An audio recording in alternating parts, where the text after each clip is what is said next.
you're back. We've been working hard on the sword, you know. Check it out! Indeed. It is as I thought. This sword grows stronger as you use it in battle. I thought that only applied to people. And that's precisely what makes it special. Ah, yes. I should mention a more important matter first. I've investigated the area nearby, and I've discovered some unusual signs. It's not more thieves, is it?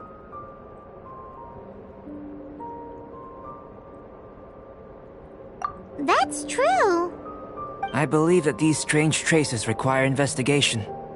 Whether it be thieves or something else, we shall investigate, and we shall find out.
Lots of human activity here, that's for sure.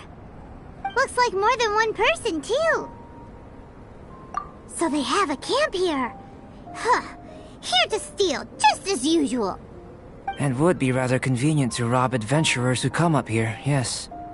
It's survival of the fittest here on this mountain, huh? All that stealing, though, and still every last one of them still poor as dirt.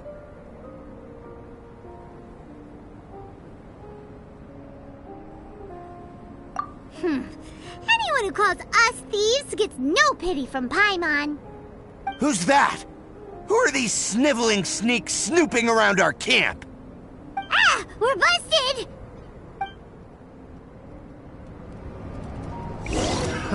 Another test subject. Let me scry!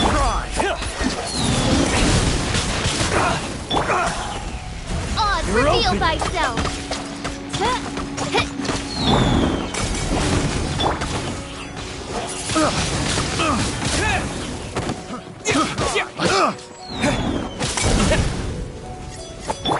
Let me scry!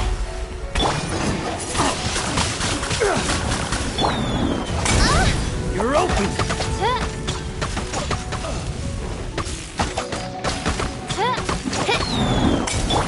Let me scry!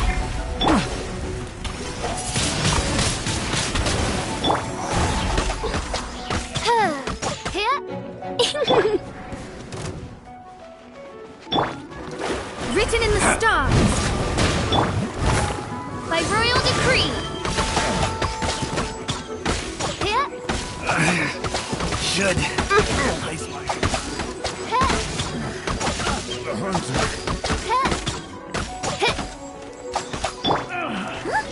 What are the Fatui doing here? And those treasure hoarders look just as confused as we do, too! You wish, mein Fräulein.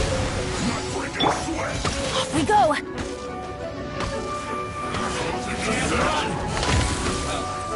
It's time for a flash for chill to the bone. I'm Oz, reveal thyself. Don't be a killjoy. We've only just begun. No slacking off.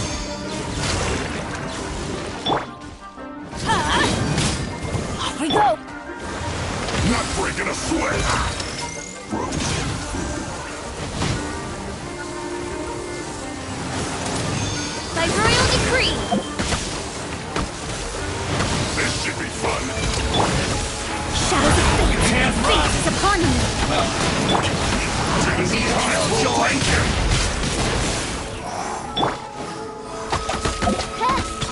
Only just begun. Shadow Raven! Let that Breaking a fall! sweat! This is bad! Everybody stand back! You can't run!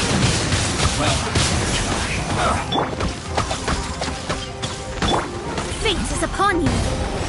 This is set! Disappear! Distracting! My duty!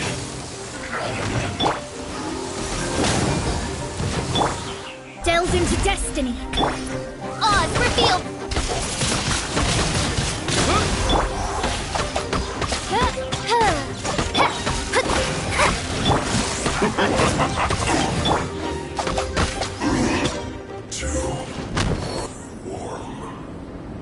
The Fatui. And they chose to attack us within the treasure hoarders' camp. Did they follow us here? But why would they do that? Did you go rile them up while we weren't looking? Did you? Maybe it's something we all did then. I think the Fatui are looking for this sword. Weren't you keeping the sword super secret? How did they know it existed? Perhaps they caught sight of you using it on the mountain. If their eyes are any good, they'll definitely have seen how this sword stands out from the rest. They really want everything, don't they? Not quite, no. The Fatui are collecting things related to the Archons. This, I believe, is known to you. Now that you mention it, we did hear Master Diluc say that. Durin is the sworn enemy of the Animo Archon, and had power comparable to his. To say that it could rival the Archons, or was related to them, neither is an overstatement. So that's how it is. I made a new discovery while sketching nearby. There's an area up ahead that's quite remarkable. Its ley lines flow differently from any other. Nearby monsters have been attracted to it and have fallen under its influence. As a result, their constitutions have come to far surpass others of the same kind. That seems convenient. Well, we're here to help this sword grow, aren't we? Might as well go try it out on those monsters. Precisely my intention. Oh, and do remember to observe how various enemies affect this sword differently while you're at it, please.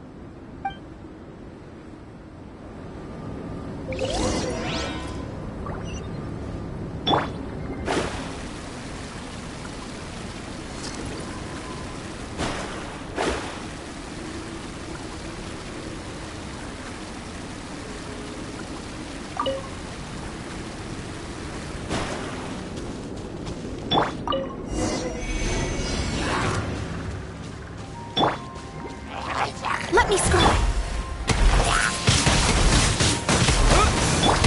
By royal decree!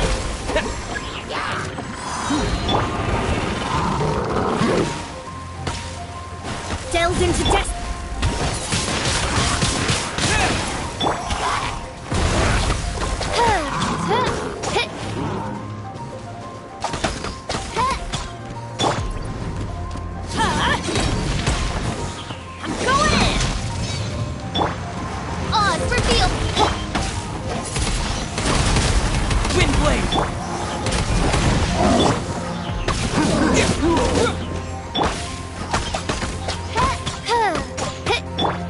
Shadows of fate!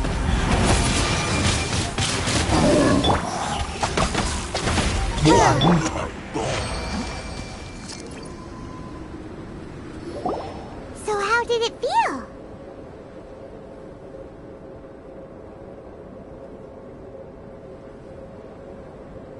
I have a hypothesis concerning this. Each time this sword absorbs power from the bodies of fallen enemies, it will resonate with Durin's remains, hidden somewhere on this mountain. Holy moly, that sounds amazing! If my theory proves correct, this could mean that all the monsters here may be resonating with Durin's body. I fear this may have to do with the origin of these monsters' powers. Durin is no ordinary beast. Even though it is long dead, the entire mountain is still held in thrall by its corpse. The dragon's mysterious power may itself be a form of curse. We still don't have enough information. If we wish to understand more data is required. And this is where you come in. Guess story times become work time. I have some research work that needs settling, so we will have to work separately for now. Let's meet up again near the broken bridge.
Wow!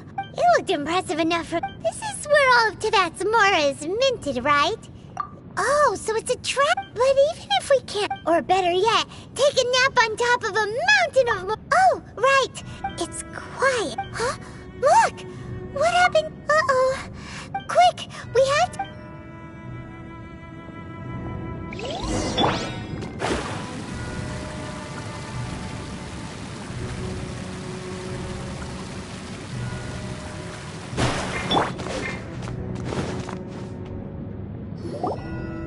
You've already fulfilled your task. Huh?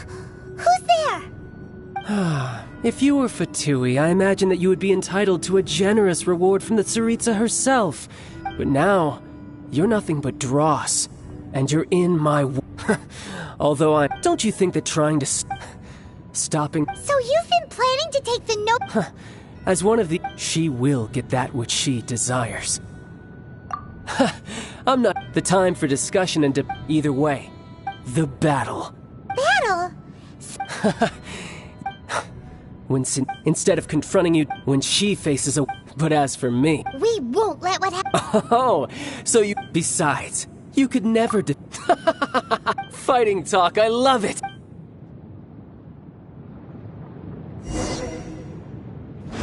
This chance is hard to come by, so show me all you've got. So very few ever get the chance to square off with a Fatui Harbinger. So come now, amuse me, and don't you dare disappoint. How are you coming? By royal decree!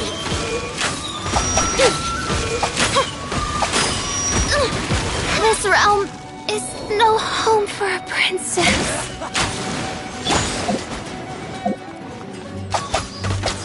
So quick to flee.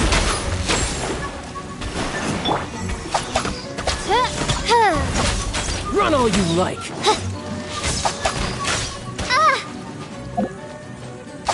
Cowering already? Fate is upon me. My reckoning has come.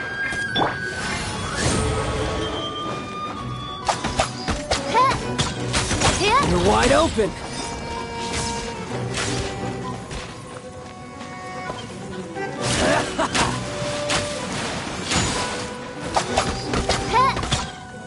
Celestial Voyager!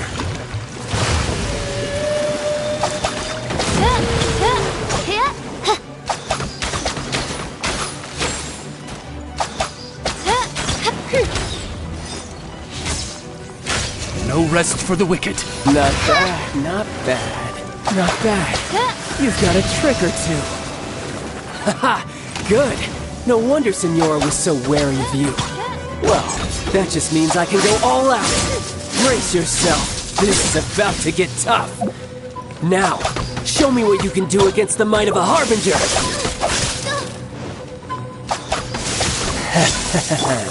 Everybody stand back!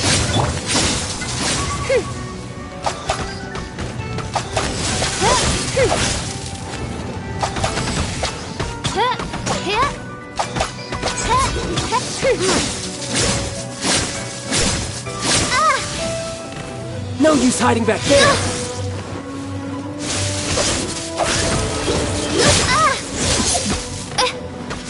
Gotcha.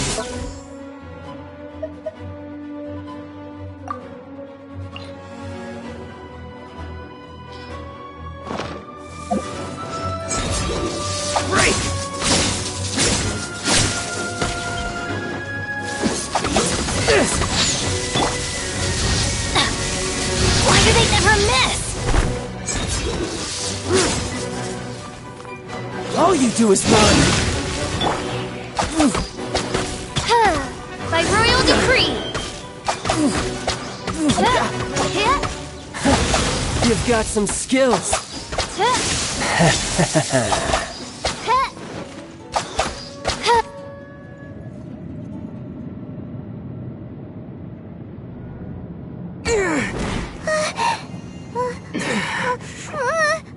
Not bad. Your swordsmanship is quite impressive. But that's about as far as you'll get.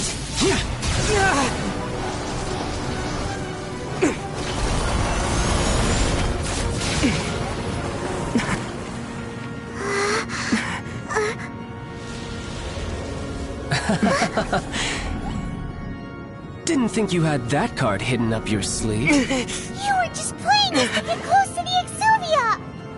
Oh, quiet down. Stop acting like some wide-eyed recruit. You've seen this world. You of all people should know. This should have been expected!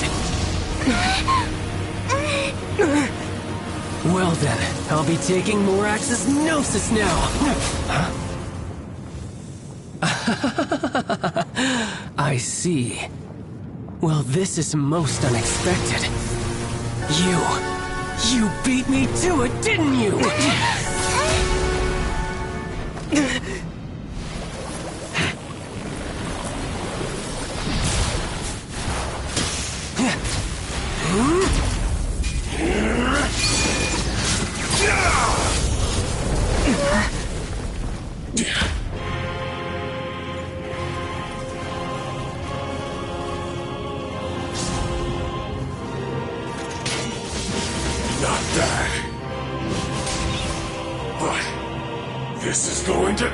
against you! Yeah!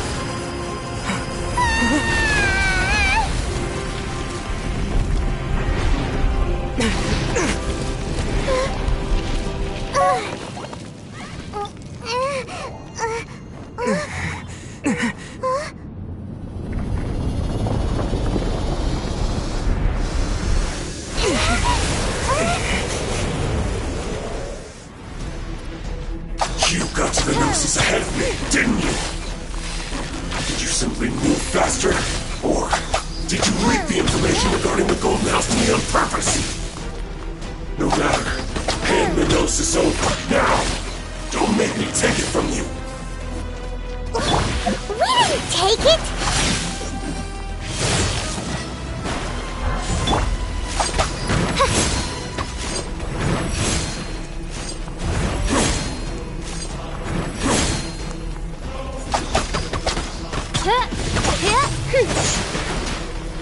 I summon thee!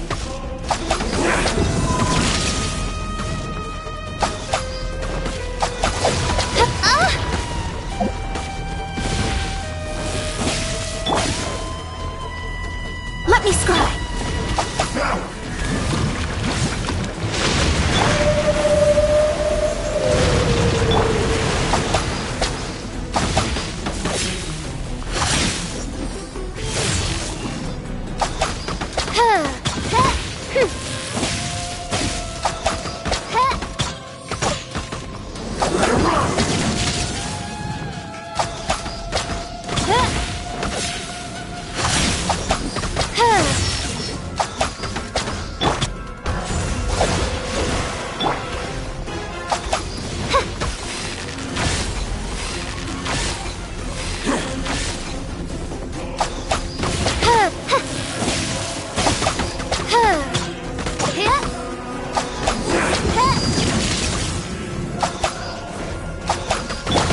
Delve into destiny! I summon thee!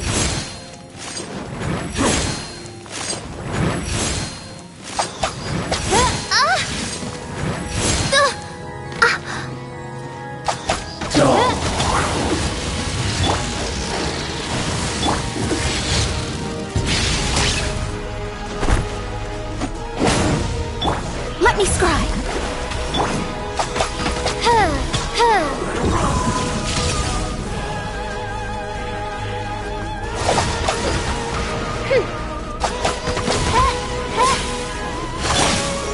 Let me scry!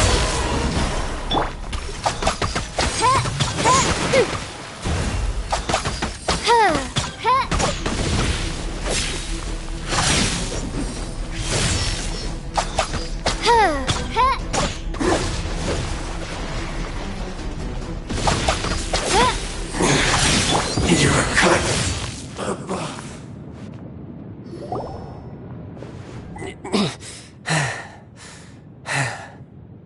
Look! Child's back to normal again! Well then, time to cool off. It seems the burden of the foul legacy transformation was too great for my body. I lacked the opportunity to think this through. And now that I consider the matter more carefully, you never had any chance of beating me to the Gnosis. You had no connection to the Gnosis, no matter where it had been taken. That's what we've been trying to tell you! We didn't take it! Your show of ability today far surpasses that of Signora's initial assessment of you in Mondstadt. Tell me, how could that be? You already know the answer, don't you? I can see it in your eyes. But if that is a secret you wish to keep, I guess I'll just have to curb my curiosity. This battle has already left me satisfied. Anyone who strives as I do to grow stronger shall be called a friend, even if our friendship can only be shown in battle against one another. Pretty sure that's not the normal way to make friends. Unfortunately, I must bring this amiable conversation to an end. My quest still beckons. Given that the Gnosis wasn't taken by anyone, then we must look once again to the beginning. Perhaps it was never in the Exuvia to begin with. In fact, It might be that the exuvia was just a diversion of sorts. What? So you mean that... Yes, it appears so. Interesting to say the least. It seems that the guardian deity of the capital of commerce is also well versed in little maneuvers beyond the boundaries of contracts. As such, we must now look to our backup plan. Backup plan? I had hoped it would never come to this. I absolutely detest working with those who are weaker than I. The truth is, the world belongs to those of us who desire to become strong. I seldom willingly mingle with any dull and boring weaklings who think otherwise. Unfortunately, we cannot be picky about our methods as Fatui Harbingers. Children must all learn to eat their vegetables sometime. So what are you planning to do? I will awaken the god that lies dormant beneath Guyan's stone forest. A god? Osial, overlord of the Vortex, who was defeated by Morax, the Geo-Archon in the Archon War, and who has remained pinned beneath the waves by the Geo-Archon's stone spears ever since. If such an ancient god were to be unleashed upon Liyue Harbor, defenseless without the protection of its deity, do you think the cunning Rex Lapis would just stand aloof and watch the ensuing destruction? But the Archon War ended 2,000 years ago. How can an ancient god appear in a world now overseen by the Seven? Simple. I've already prepared the means to awaken it. Hey, those are sigils of permission! Oh, Paimon remembers now. The Fatui have been researching them. Indeed. The one that was given to you was just a byproduct of our research. With the power of so many sigils of permission concentrated in one place, along with that which was bestowed upon me as a harbinger by our Tsaritsa, breaking the subduing might of the Geo-Archon spears for a time should be no obstacle. Using the powers of ancient gods in such a situation fails to interest me, and is largely against my principles. But knowing that such an action will not only force the Geo-Archon to show its hand, but you as well, that makes matters a little more intriguing.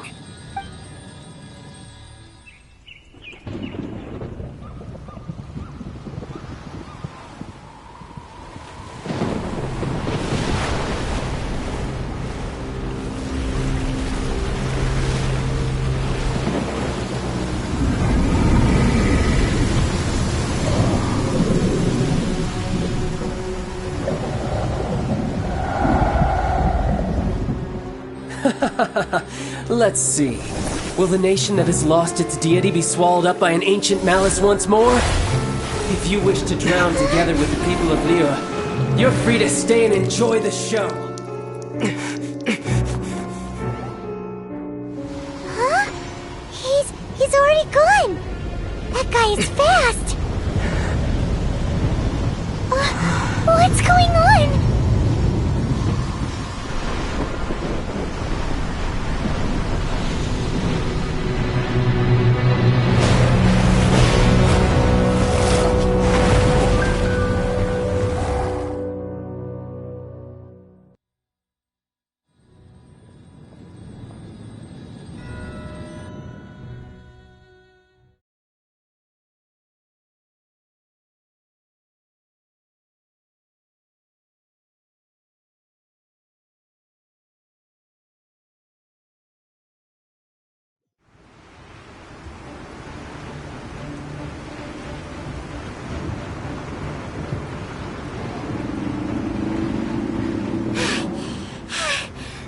Exhausted.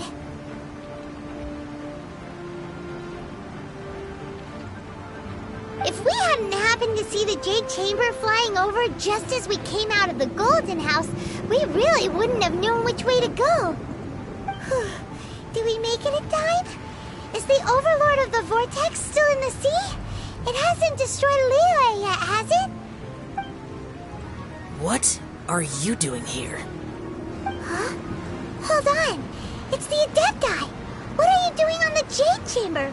Paimon thought you were arguing with the Chising. Is the fighting over? Faced with a calamity of such magnitude, we have agreed to put our differences aside for now and unite against this common enemy. Oh, Paimon gets it. So how do you plan to defend Lilith? Just seeing this Overlord of the Vortex guy puts a pit in Paimon's tummy, even from all the way out here. It's not just you. We've got new Millilith recruits who can't even stand at attention without shaking. The force of an ancient god's presence seems to be too much for ordinary people to handle. Which is why we must stop that monster before it gets any closer to Liyue Harbor. So the Archon War was fought 2,000 years ago against enemies like that thing? Now that's scary. So will the power of the Chising, Millilith, and Adepti gathered here be enough to stop that god? We've already discussed this together, and our conclusion is... not necessarily.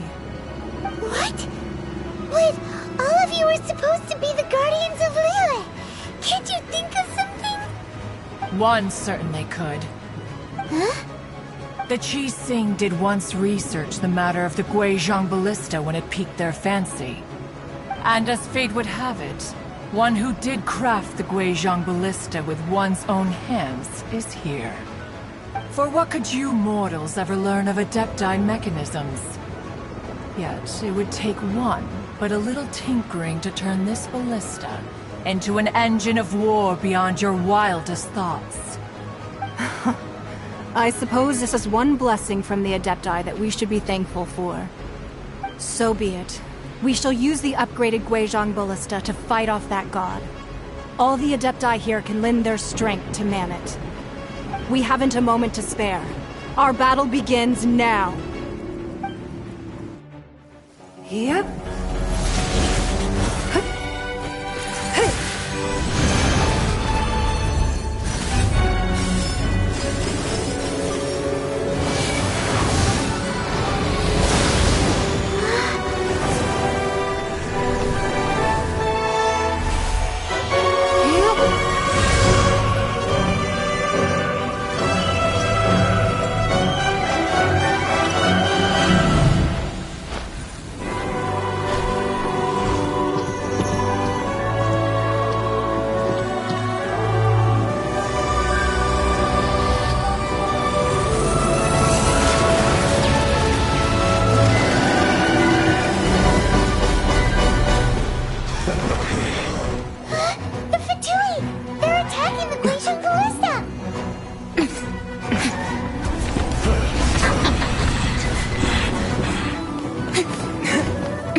The three Adepti are manning the Guizhong Ballista.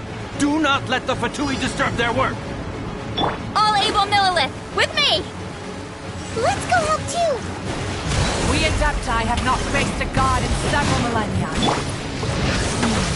Let one see what you're made of then. What strength remains within you, one wishes to witness.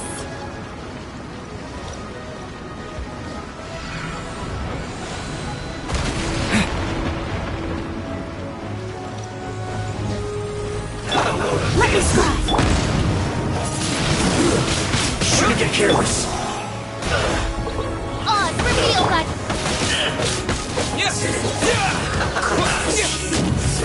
Too low.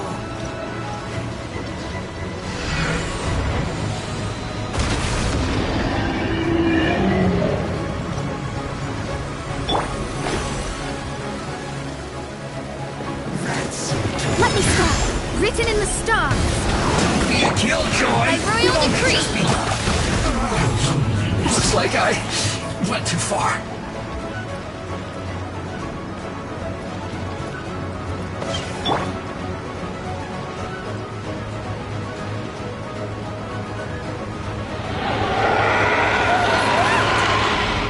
That is Osial's divine power. I am very familiar. Be careful not to get hit.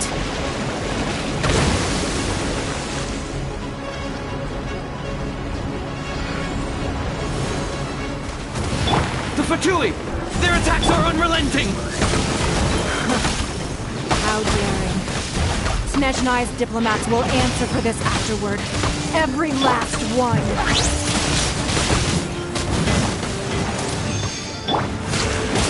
Everybody stand back! I summon thee! The ancient god's attacking again!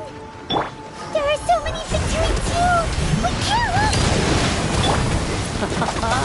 Were you about to say we can't hold them, children?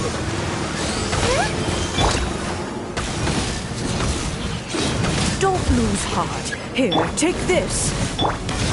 This is adeptal energy! That light from your body, it's like the time in Giant Karst!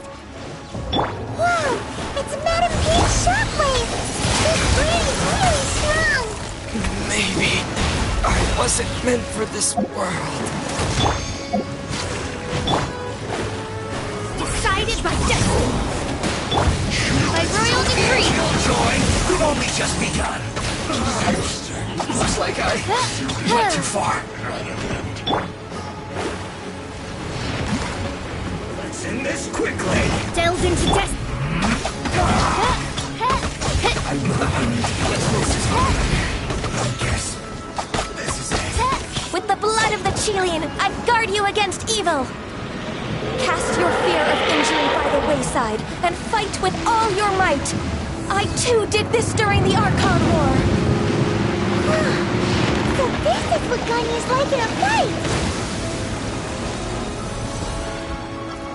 My name means swiftness. Take my power and run as I do. We're going to die!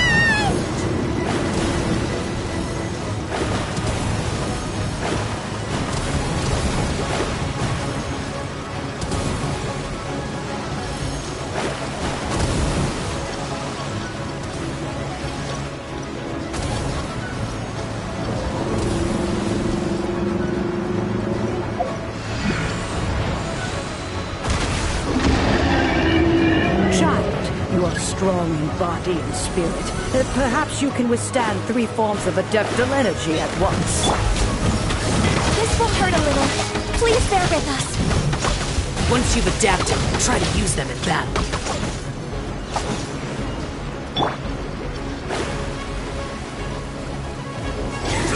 Fate is upon you! My work. Finished.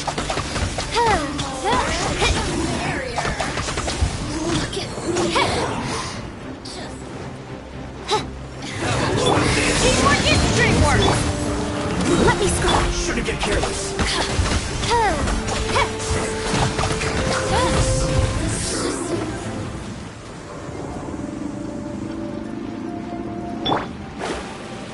Exercise caution. I fear that the god's power has reached its peak. In other words, if we hold here, there's nothing worse to come, right?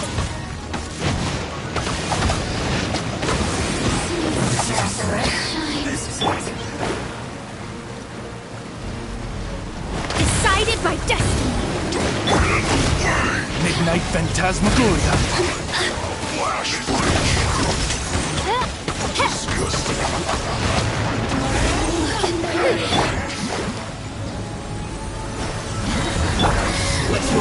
By royal decree!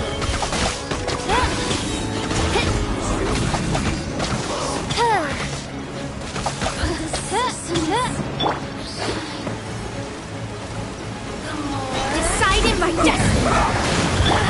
You can't run.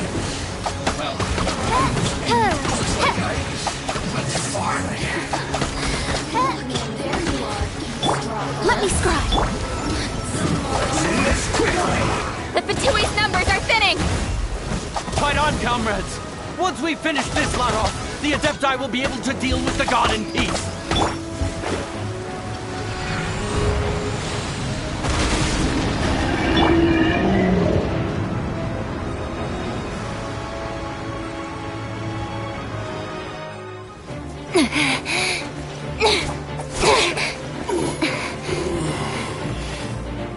The interlopers are no more. Now we may commit ourselves fully.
Be careful now.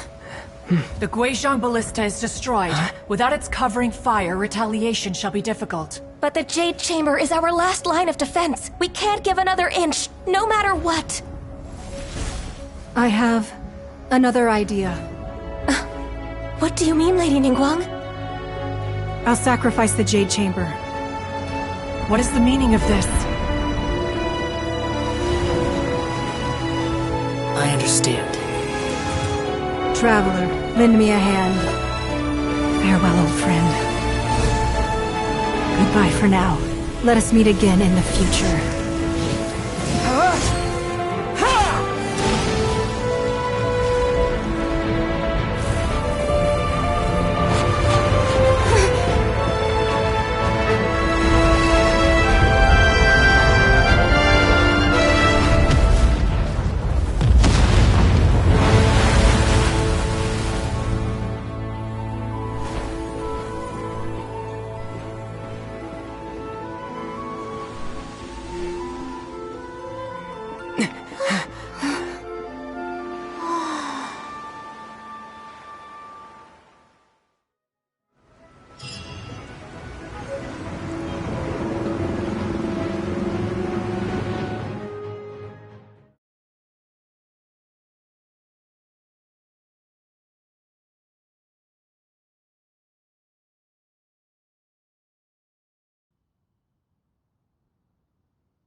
Is it finally over? The ominous aura of that monster has indeed begun to fade.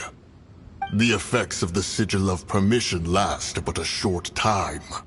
It will be some time before the Overlord of the Vortex can make any waves again. We are indebted to you for your assistance. If the Adepti hadn't happened to be here, the future of Liyue Harbor would surely have been in great jeopardy. Save your flattery. We didn't just happen to be here. Surely you won't pretend to have forgotten the reason for which we came. Come now. There's no need for such harsh words, Cloud Retainer. I've heard that when Ningguang began learning to do business, she had already started setting aside part of her then limited income in preparation for building the Jade Chamber. At first, it was only the size of a small room, but with continued expansion, it has become the palace that lies before you now. It is a testament to Ningguang's entire life, both as a businesswoman and as the backbone of the Liyue Qixing. Seeing the Jade Chamber destroyed in the defense of Liyue means much to her. To me, such cooperation and sacrifice deserves at least some recognition, don't you agree? Well, I was really hoping you would say that such sacrifice could at least be used as some leverage in our negotiations. Thank you all for hearing me out. We know very well why the Adepti came here today. But please forgive us. We cannot yield to your wishes. Oh? 3,700 years. According to our records, the Adepti signed a contract with Rex Lapis to protect Liyue 3,700 years ago.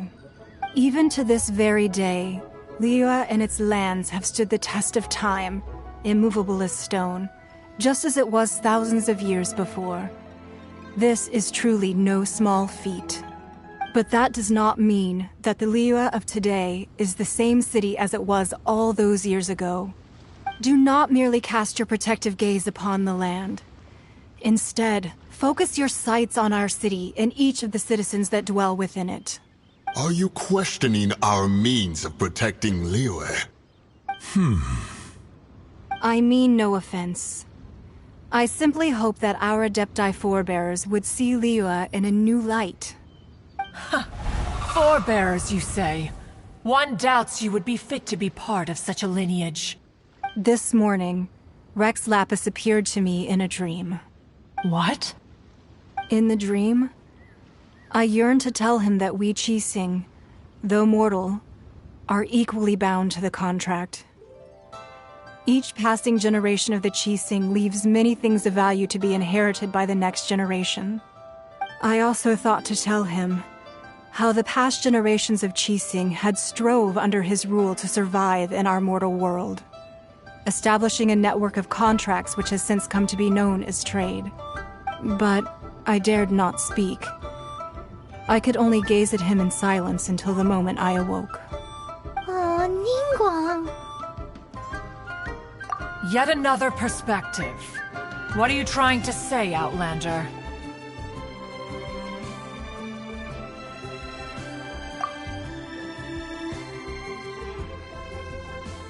Right! That's something that happened in Mondstadt. It's a story about the Four Winds and the people of the Animal Archon. The Animal Archon sought to quell the strife between the two sides because he believed that such conflict would only scar the hearts of both, and that nothing good would come of it. Each of the 7 nations has its own scars from the past. Though your point is the very height of simplicity. As Adepti, we've become a laughingstock, to be chastised thus by an outlander who has lent us such succor. All right, all right. Didn't Ningguang suggest that we should focus on the city and each of its citizens? I know I already have, so why not see for yourselves? I apologize for appearing in full armor. I am afraid I cannot show the proper courtesies. And who are you? I am Feng Yan, a sergeant of the Millelith. I have come to extend my thanks to the Adepti. I thought this battle would perhaps be my last. But thanks to the aid of the Adepti, our forces were not as badly battered as I feared we might be. Although I am a mere mortal soldier, I promise to hold the line and never betray the grace given to us by the illuminated Adepti this day. Huh? Why does everyone look so down? Didn't we just beat that big monster? Weren't you frightened, dear? It was quite the predicament. I wasn't afraid. All the strong Millelith guards were there, and those powerful heroes with their visions were there. Everyone was there. When danger is near, everyone always protects me. And the rest of the time, they make fun toys and tasty snacks and loads of things that make the harbor so pretty. Thanks for protecting Liyue Harbor. Please come visit us for the next lantern rite. Unfortunately, we wouldn't be able to participate. Huh? Because we are Adepti. Oh, okay. It must be hard being an Adeptus. Aww. You see, this is what Liyue is like today. The country of contracts is grateful to the Adepti for their protection, but it is no longer necessary for the city to rely on the Adepti's power to solve every little niggling matter. Although their blood is weak, there is still strength to be found in those we call mortals. The time of contracts between gods and Liyue has long since passed. Now is the time of contracts between Liyue and its people. Seeing the port around us now, it is hard not to feel a bit out of place. Wouldn't you say so, Cloud Retainer? Your line of inquiry is askew. One did not spearhead this expedition to Liyue Harbor. Seems like the Adepti have had a change of heart.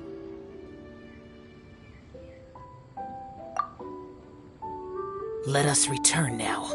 Eager to leave, conqueror of demons. Yes, one understands what the conqueror of demons means. The city of Liyue has changed much after our long separation. One fears that by the time one finally grasps the new contracts of Liyue, you humans would have once again changed the place beyond recognition. Fair enough. Away we shall, and return whence we came.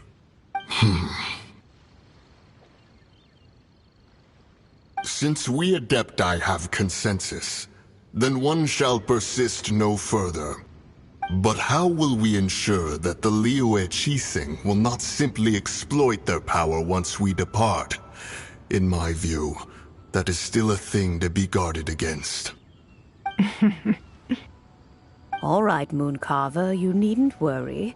It seems to me that this right of supervision is best left to the people of Liyue. Looks like the conflict between humans and Adepti was avoided. All's well that ends well, huh? Oh, right! It's nice that we've got peace and all, but we're forgetting one thing. Child wanted to unleash the god so he could lure Rex Lapis out. But we were able to handle the Overlord of the Vortex on our own.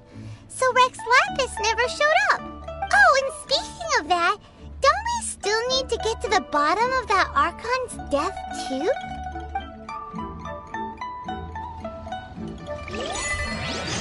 Paimon doesn't get it. But isn't the strongest lead we have the Adepti-less rite of parting that we're organizing? No idea where Zhongli's going.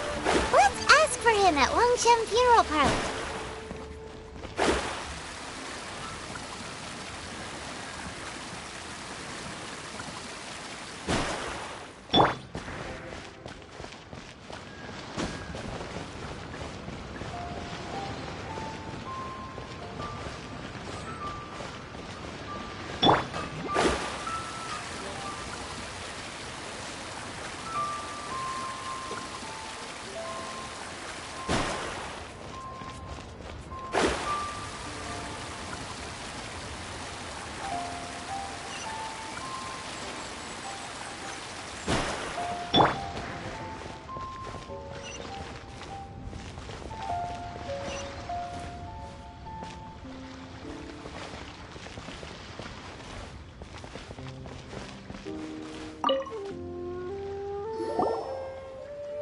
Is there anything I can do for you two?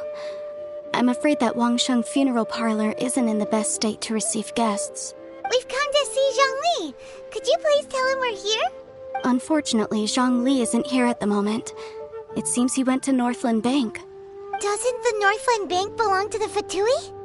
Last time we saw Zhongli was before we went to the Golden House. Do you think he doesn't know about the attack on Liyue? Visiting the Fatui at a time like this could only mean more trouble. We had better go and make sure that everything is okay.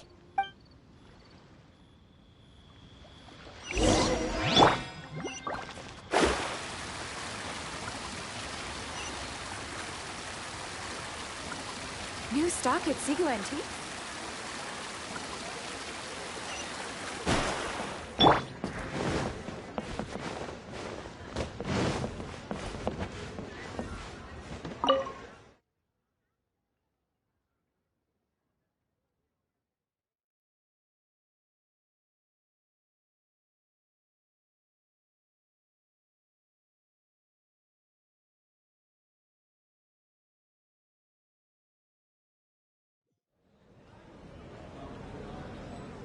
You call this cooperation between Harbingers?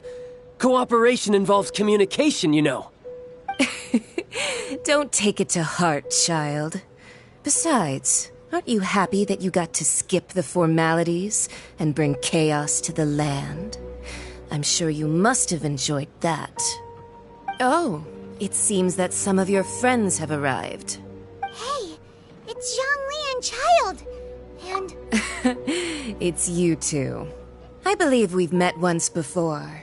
In the city of Bards, was it? I'm glad you still remember my name. Ah, right. I imagine that it must have been rather hard to forget watching helplessly as something precious was snatched away from your friend. Well, if it isn't you two. This is our first time seeing each other since Liyue was nearly wiped off the map. This is certainly a bit awkward, wouldn't you say? Paimon knew that we should never have trusted a Fatui Harbinger. Oh, now don't say that. Sure, I may have misled you, but I never had anything against you personally. Besides, I thought we were getting along quite well together, didn't you? Except for that little tussle we had at the end. Nothing personal. We just have different views, that's all. Of course, you may very well hold this against me, but that's up to you. The real deceivers here are Senora and Zhongli. Curse them for leading me on. So actually, I think... Stop wasting time, child. There'll be plenty of time to chat once I'm through here. You remember the agreement, Morax. Now, if you would be so kind. The Gnosis, please. What in the world are you talking about? The contract is fulfilled. That which thou seeketh is now bestowed unto thee. For my promise is solid as stone.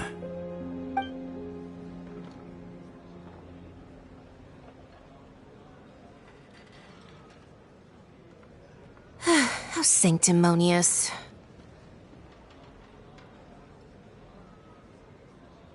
What? So you're the Lord of Chio? No, wait! That's an exciting twist and all, but why give the Gnosis to the Fatui?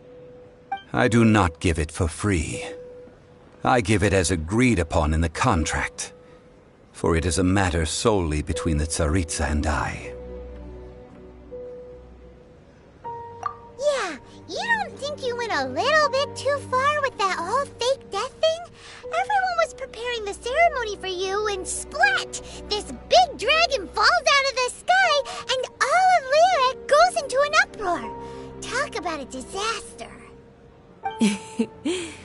Gathering all the forces that had been bubbling behind the scenes, and then stirring them together in a pot that was bound to boil over. That's what he wanted to see, am I right? Wait, what? Perhaps it's best that I explain. As you know, I've dwelt upon this world for more than 6,000 years. I witnessed the founding of Liyue, together with the Adepti 3,700 years ago. Even boulders that can withstand whirlpools will erode with the passing of time. I kept convincing myself that cracks had not begun to form, and that the end of my time had not yet come. Until one drizzly day, as I was strolling along the harbor, I heard a merchant tell one of his workers, "You finished your duties. Go ahead and call it a day." I stood motionless among the crowds, asking myself, have I already finished my duties? Oh, Zhongli. But as I began to consider relinquishing my divine role, I soon discovered that many reasons still remained to not hastily depart. Was Liyue, the city I had dwelt in for so long, already prepared to enter its next age? I decided that a test was needed in order to reveal the answer. So I feigned my own death, and gathered the cast of Child, the Adepti, and the Liyue Qixing to play their roles together on the stage that was Liyue.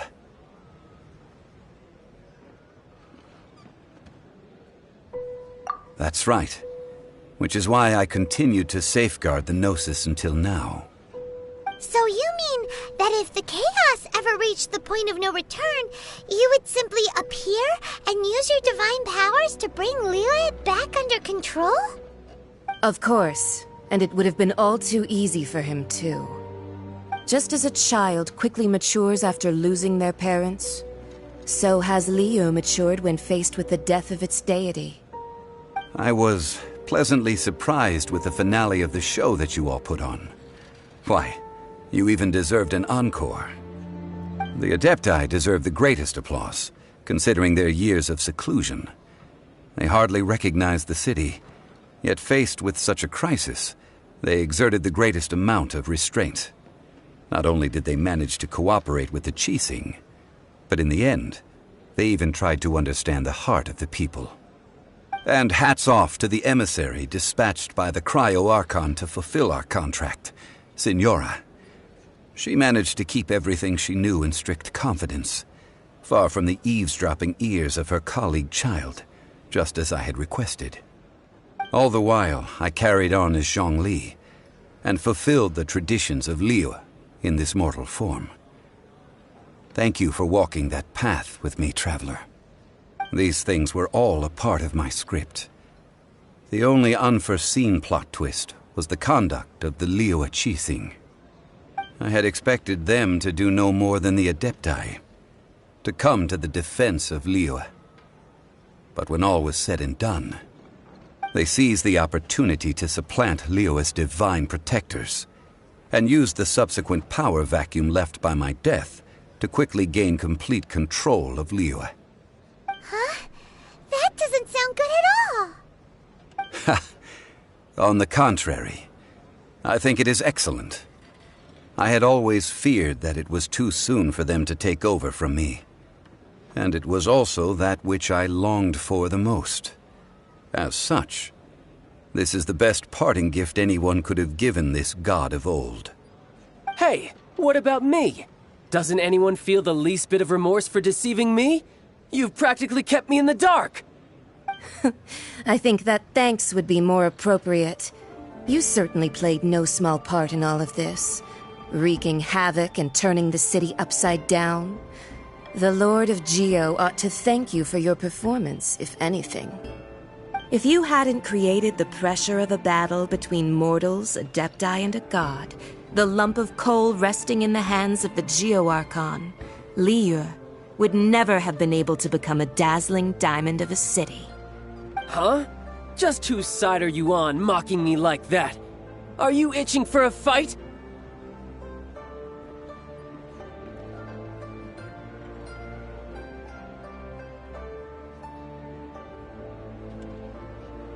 Hey, haven't you learned the Liyue saying, don't always call it as you see it? Well then, with the Gnosis in my possession, I have no use for such idle chatter. We should return to Zapolyarny Palace and seek an audience with Her Majesty, the Tsaritsa. Come, child. Fine. I'll meet you there later. I'm not sharing a boat with the likes of you. Do as you wish.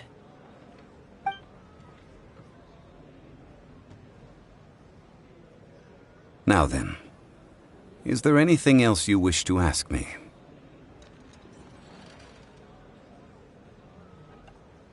Right! As Zhongli always told us, a good trade is a fair trade. Paimon has no idea what could be a good trade for a Gnosis. Realistically speaking, there is no such thing. Huh? However, I am the god of contracts. For thousands of years, I have made countless contracts.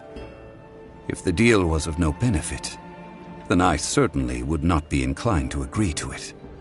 My agreement with the Cryo-Archon will be the last of my contracts as the Geo-Archon. My contract to end all contracts.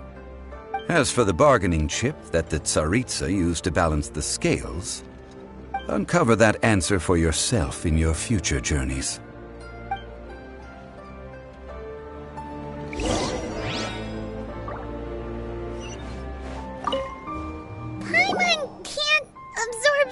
Information at once. So, Zhongli, what sort of contract did you sign with the Cryo-Archon? Paimon's so curious. One of the clauses of our contract was not to divulge any of its contents. You're so petty. Paimon can't... So... One of the...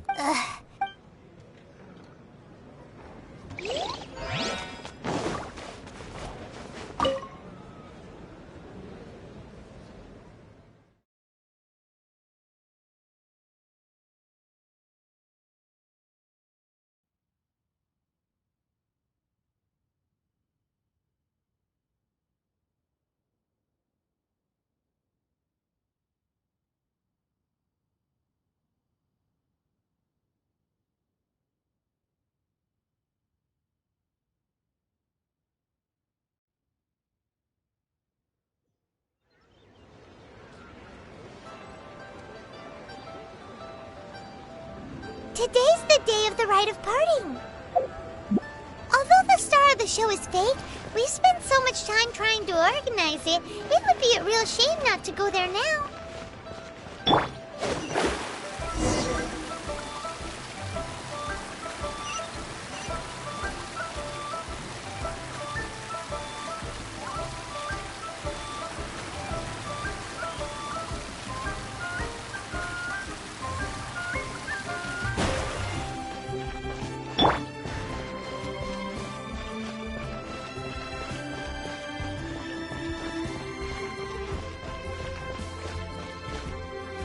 Well, since we're going through with this rite of parting, I guess it means that those rumors hit the nail on the head.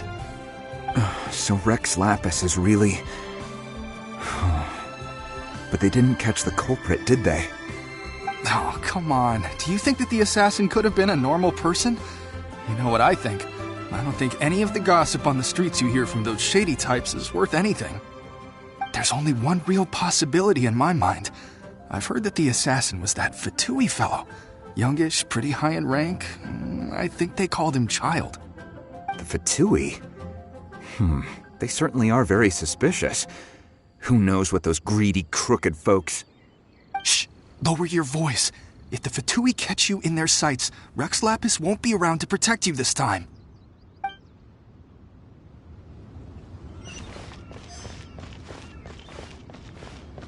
You know that god from the ocean couldn't have just shown up out of nowhere. I mean, it's been 2,000 years since Rex Lapis subdued it. Yes, and to think that this happened right on the heels of the incident with Rex Lapis, too. Say, do you think the person who assassinated our lord and released that evil god might have been one and the same? Now that you mention it, that's very possible. Yes, it's very possible indeed. I mean, it all fits together. That person must have colluded with the evil god to harm Rex Lapis. Oh, that wicked, black-hearted scoundrel. Still, what sort of supernatural prowess must this person possess to be able to do such things? I have never heard of such a person in all my years. Forget it. Guessing's no use to us. Look, the Millilith over there looks like he's about to make an announcement. Let's hear what the Ministry of Civil Affairs has to say first.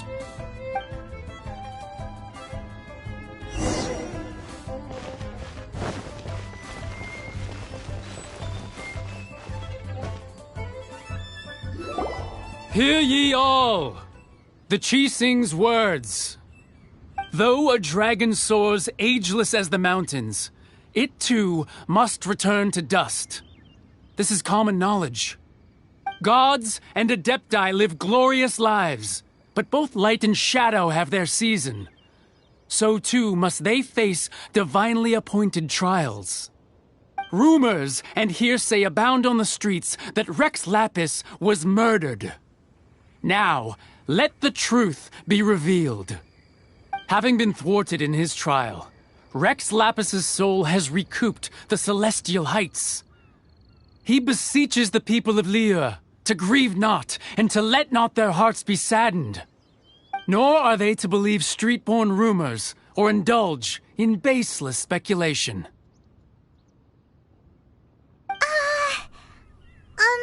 Paimon needs a translation on what the Qixing's announcement said.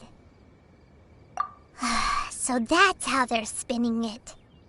Something feels off. Why would they suddenly give up looking for the murderer? Not to mention how this excuse sounds like something they just made up on the spot. Could the Qixing already have known that Rex Lapis wasn't dead? But Zhongli said that neither they nor the Adepti knew anything. Did Zhongli tell them in secret after his gnosis changed hands? Exactly, right? Ooh, seems like the rite of parting has been going on for a while now. Let's go have a look.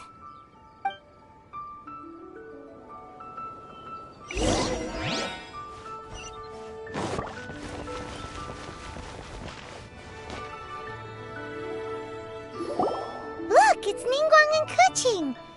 Are they saying something? Are their speeches over?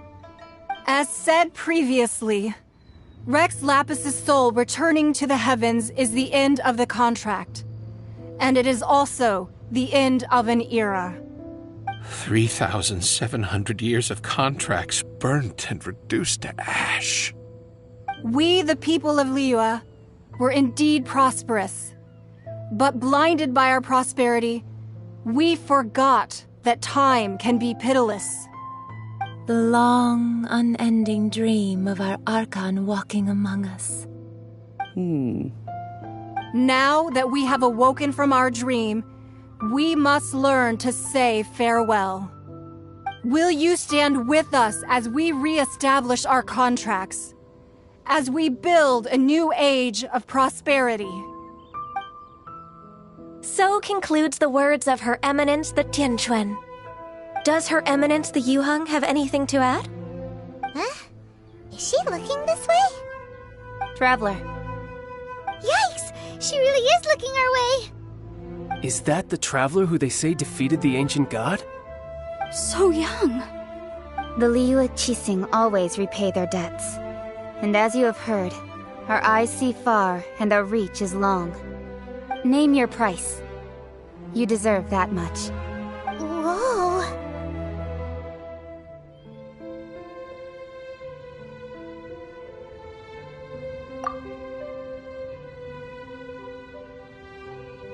Well, could you help me put up some missing person posters?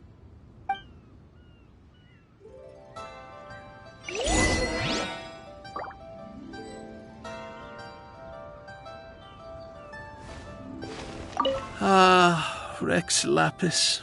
Rex Lapis.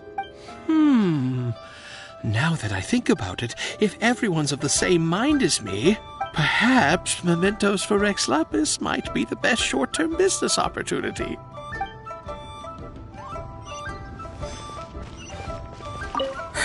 And to think I'd put my best perfume on before coming here, thinking you'd like it. But it seems as if those perfumes really were meant to be offered to Rex Lapis. Well, that's fine. Suffer no rivals in love, they say. And that's 3 gone in 1 stroke.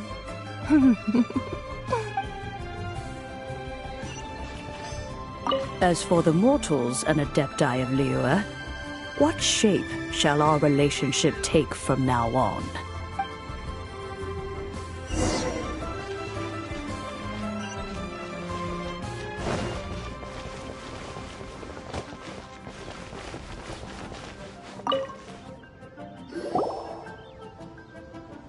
Hey, Zhongli! Look at this. Everyone in Liyue is caught up in their emotions, thinking that they'll never see Rex Lapis again. And here you are looking all relaxed. Why would I not feel more at ease after laying down the burden I have borne for 3,700 years? Right. If the two of you can spare the time, I should treat you to a meal at the Xinyue kiosk. Ha!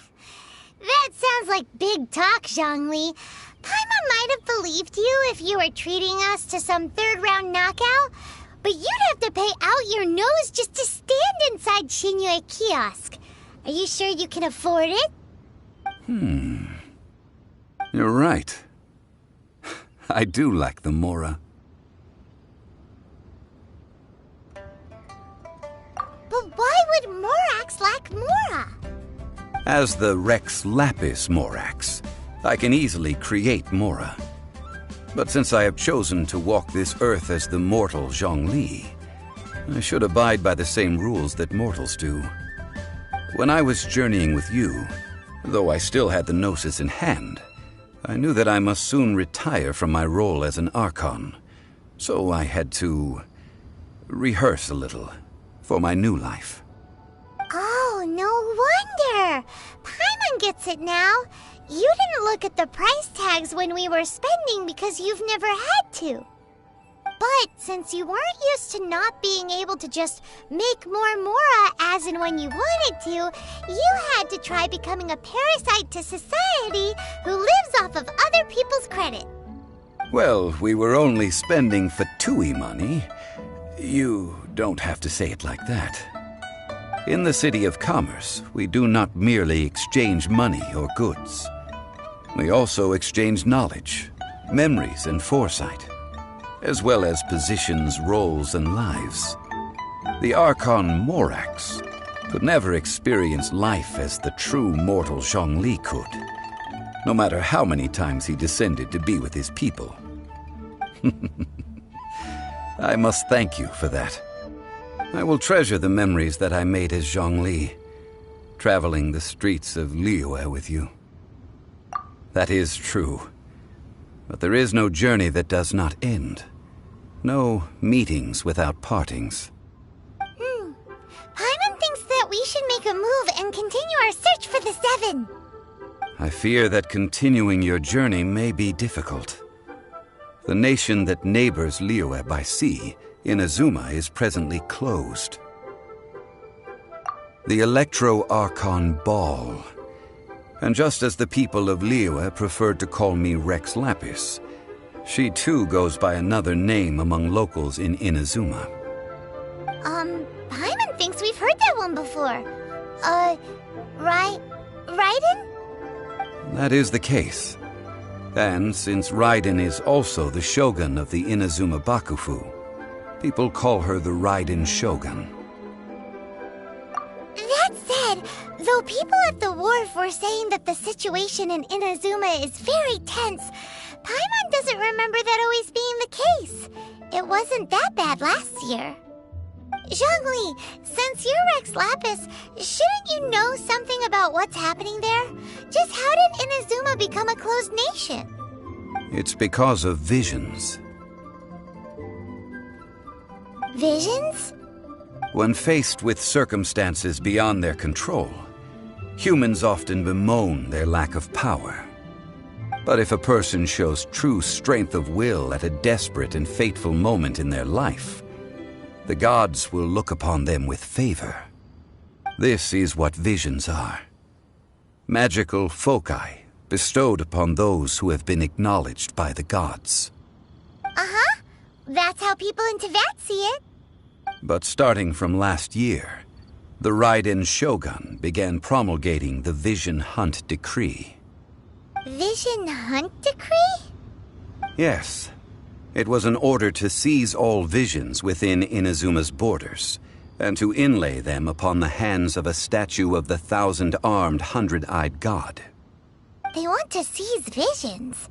But why? Aren't visions blessings from the gods? I should think that in the Raiden Shogun's eyes, it is precisely because they are divine blessings that they should be under the sole dominion of divinity.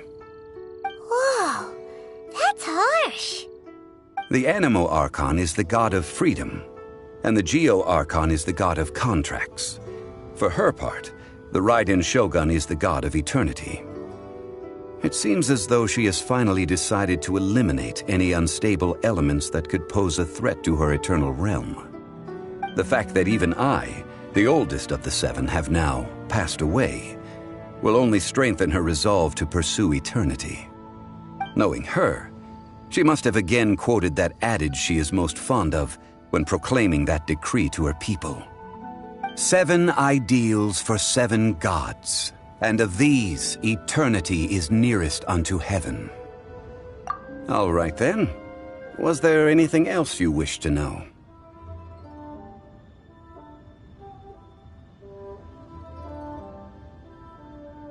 Yeah, about that. Before the Qixing made their announcement, we listened to a lot of people talking on the way. Most of them put the blame for everything on Child.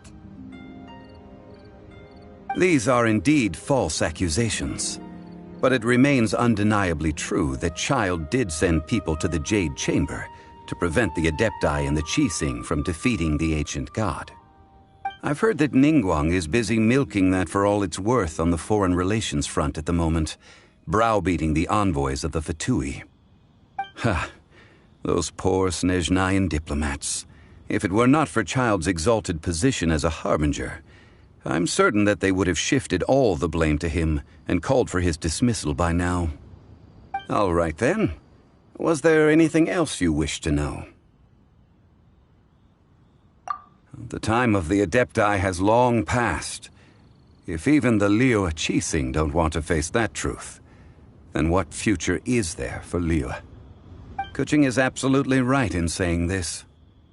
Now, though I did laud Ningguang's desire for power, believing this to be a good thing, and thought as a matter of course that she must have been behind the Qixing's plan to take governing power over Liyue from the hands of the gods and Adepti, could the original person who brought up the idea of seizing power have been... All right then. Was there anything else you wish to know? Ah, that was a good one. Failing a divine trial. How they came up with that excuse, I will never know. That said, the reason why the Qixing were so eager to resolve the incident and stop pursuing the culprit was indeed because they received news in secret that Rex Lapis was not dead. I hinted as much to the Adepti as well. How did I accomplish that, you ask? Have you ever heard of this particularly convenient Adepti art known as gifting dreams and visions? All right then. Was there anything else you wish to know? Well then, I suppose you'll have to find a way to get inside this closed nation. Have patience. I suspect that some serendipity must first come into play.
So, are you buying?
Oh?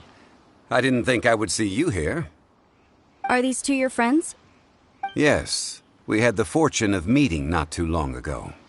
They are quite a knowledgeable and talented pair, and a pleasure to be around. Traveler, we were just discussing the history of Rex Lapis. Would you like to listen? This, good sir, seems not to appreciate the almighty power of the Lord of Geo. As a professional archaeologist, I'm inclined to correct some of his erroneous views. We are discussing the whereabouts of the first Mora. The first Mora? As everyone knows, the Lord of Geo taught the ancient people of Liyue the craft of smelting, creating goods that allowed them to develop trade with the early nations of that time. Today, Liyue holds the sole right to cast Mora in the entire continent of Teyvat. The world's very first Mora should have been cast by the hands of the Lord of Geo himself thousands of years ago. According to my research, as well as my own hypothesis, I believe that this coin of unique historical significance has been passed down secretly through the years as a kind of token. For example, perhaps the Qixing who control the Liyue use it in some kind of unknown ceremony they hold when they come to power. No. My research indicates that the first Mora coin is not such a simple thing. Mora is a catalyst. This we all know.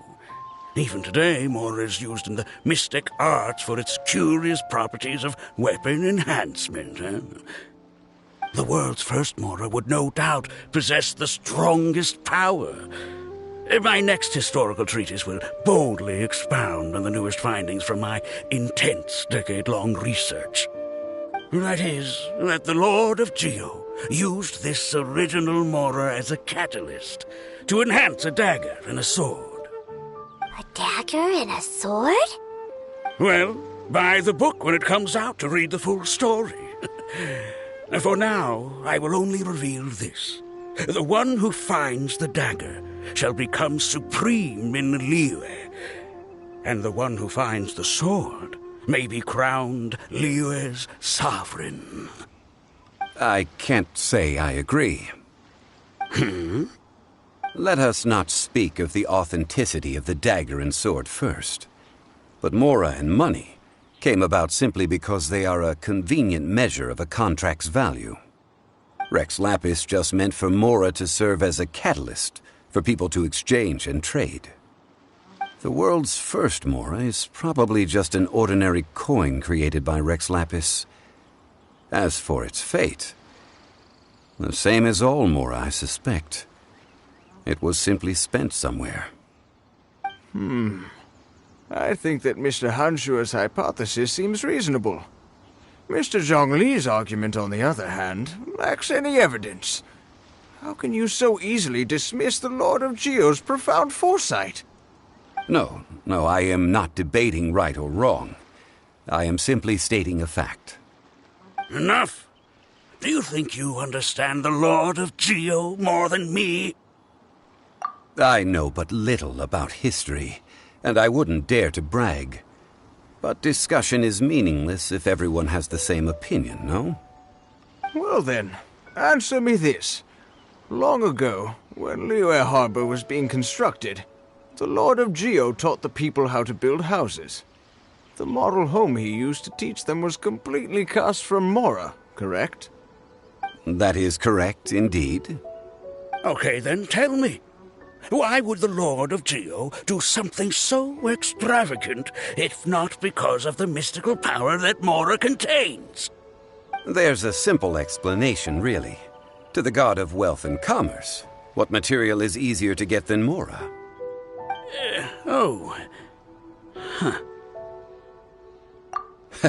I mean, I am talking about Rex Lapis.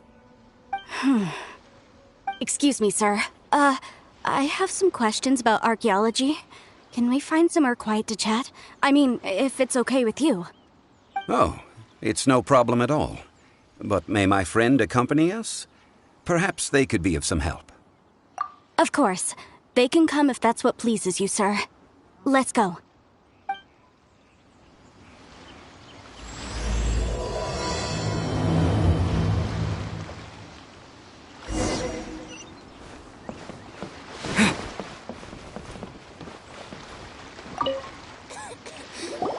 What I'm about to say is a bit disrespectful of the Lord of Geo and would draw a lot of angry looks.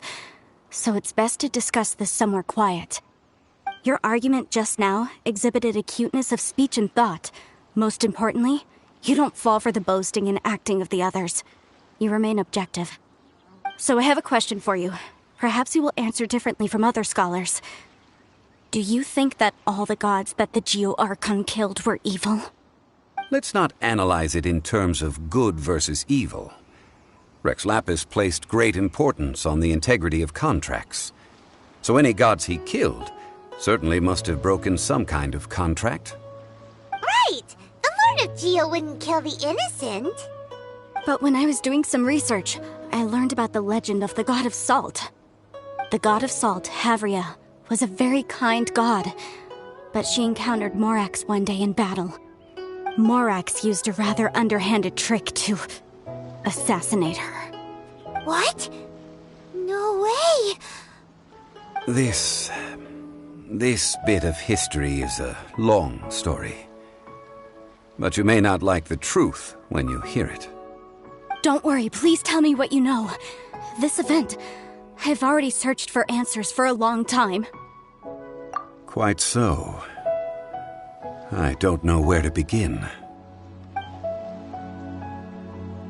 Over here, Mr. Zhongli. I've been looking for you. So you're over here all this time. Put down your weapon and stay back. Otherwise, Paimon's reporting you to the Millilith. First of all, I'm not holding a weapon. There's no need to overreact now. I'm simply an archaeological researcher from Snezhnaya. I'm not here for trouble. The Fatui say that every time. But this time, I registered with the Liyue Ministry of Civil Affairs. I could show you the official documentation if you want to see it. I will be conducting an archaeological survey here, the results of which will all be shared with the ministry. I heard that Wangsheng Funeral Parlor had a consultant named Zhang Li, with immense knowledge of ancient history and archaeology. So I paid Wangsheng Funeral Parlor a handsome amount to hire Zhang Li as my own consultant while I'm in town. So you mean to say that this is work for the Wangsheng Funeral Parlor, yes? Well, since it's work, I don't have a choice. A consultant of the Wangsheng Funeral Parlor must respect their duty. Of course you would be such a reasonable man. Well then, let's head out now, shall we? Wait, if you are studying archaeology, can I go too? I am also a scholar in this field, so I can help. That will give us a chance to continue the topic we were just discussing. Oh, and you should tag along too. This experience may be of help to you on your future adventures. It is a story from before the rise of the Seven. Although the god of salt has already perished, it will still be a meaningful experience for your journey. Wait. This is an archaeological expedition, not a tour group. That's too many people. But this friend of mine has a treasure-finding talent, surpassed by no one. It will surely be of great help to us. Oh? What talent? If my friend espies a treasure chest, they will absolutely find a way to open it. Hey, Paimon's good at that too! Well, that is quite enticing. All right then. Well, let's go. There's no time to waste. When the Overlord of the Vortex was crushed by the Jade Chamber recently, perhaps something of interest was washed ashore. An ancient artifact would be good. Traces of ancient activity would be great. But a piece of the god's limb would be even better. Who knows what surprises we may find.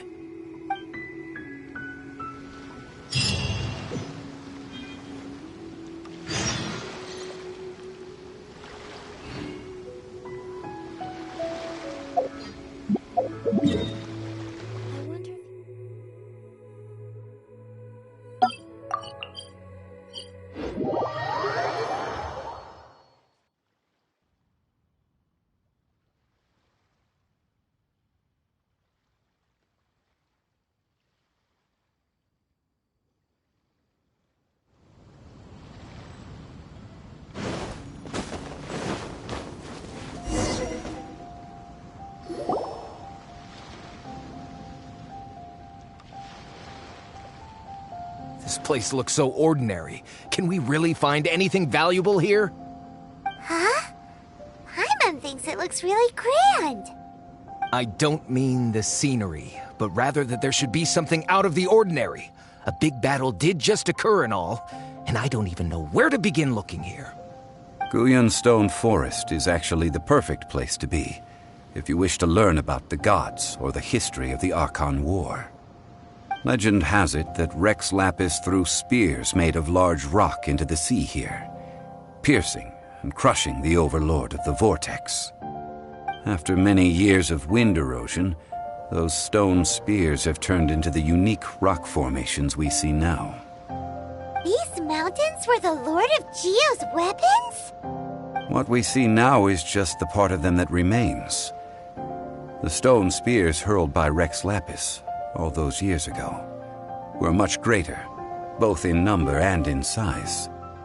But due to the different angles they landed at, their large centers of mass, erosion by seawater, and years of gravity, many of them have been completely swallowed by the sea. So besides wind erosion, the initial collapsing of the stone spears also played a big part in the formation of Guyun Stone Forest. Well, a god able to fight one so powerful as Rex Lapis was certainly very strong in its own right. Indeed. This is where the value lies in research at Guyun Stone Forest. Most of the objects from that time were lost to the sea. But the gigantic waves created by the overlord of the vortex have given those sunken objects a chance to see the light of day again. So you're saying that if we look carefully, we'll be able to get very, very rich. I mean, rich with archaeological knowledge and historical value, yes? That's all I seek in life. Well, since we brought so many people, I think it would be best to split up and look. Okay then. I will go with my friend here. Although I have a smattering of knowledge in various disciplines, when it comes to archaeology, I can't compete with the expert here. Huh? Me? What's the matter? This is your profession. Why are you so surprised? I get it. I'll escort him then. Okay. If we find anything valuable or rare, let's meet on the shore opposite from here. The ancient god probably left behind lots of elemental marks. Following them should make our search much easier. Well, go ahead then. Use your elemental sight to look for any marks.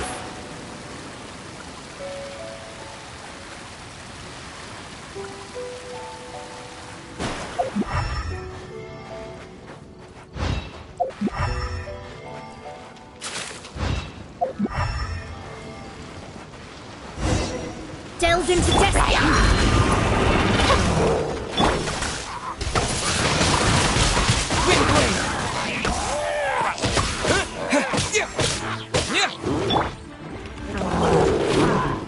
Shadows of fate!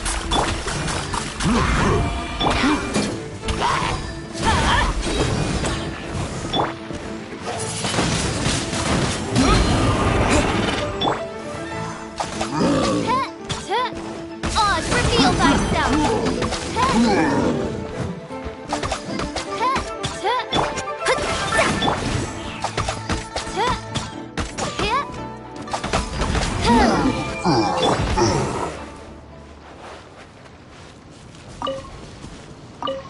Why are there enemies here?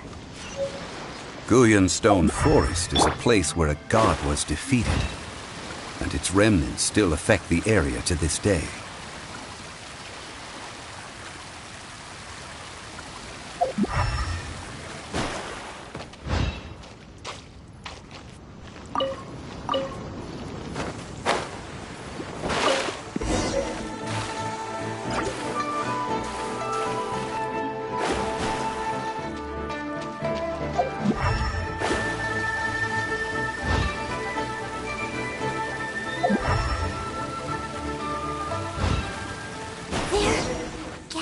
Together here.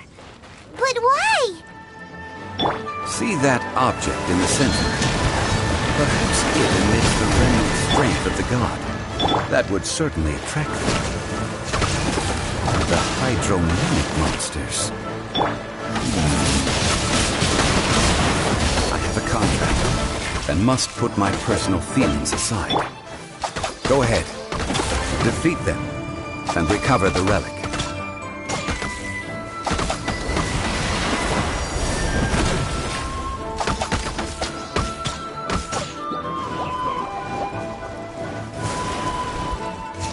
Oz, reveal thyself!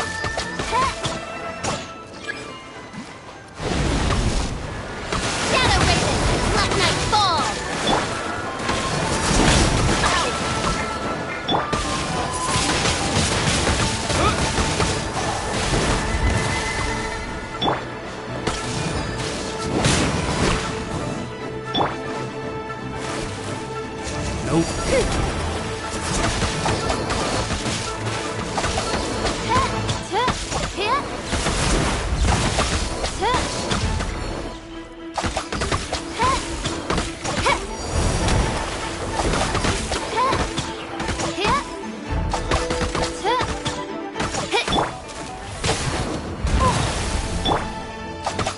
It's just a stone slab, but its design is quite unique. This should be enough to garner some information. Let's head back.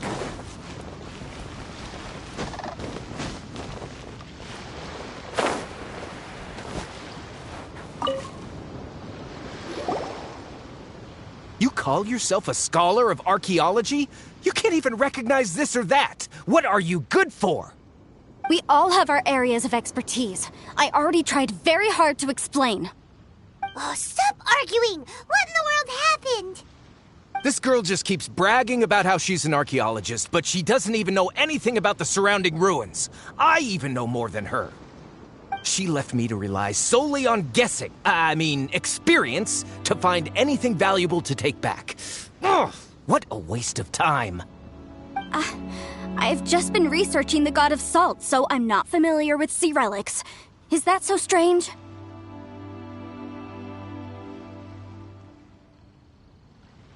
And you kept asking about how much Mora everything is worth. Can the value of relics only be measured in Mora? Isn't measuring their value in Mora the easiest way? This also matches the traditions of Liyue, does it not? Now, calm down. No need to make a fuss. We were able to bring back some intriguing objects. Let's have a look. Oh, what a shame. These objects were indeed washed ashore by the Overlord of the Vortex, but they have nothing to do with the god besides being in the vicinity at the time. The stone slab we found, however, has a mysterious pattern and faint aura of divine power. Perhaps it will be useful for research purposes. Quick, give it to me. At least we didn't come for nothing. The power of the gods, yes! This is good. Oh, but these other objects are certainly worth a little something, right? It should be enough to cover the cost of hiring you. It's all mine. So, it's only valuable for research if there are remnants of divine power on it? Not at all. My quest to uncover the history of the God of Salt is because history can tell us about culture and beliefs. But you're just trying to use archaeology to get rich. Nonsense! I'm a professional archaeology researcher from Snezhnaya.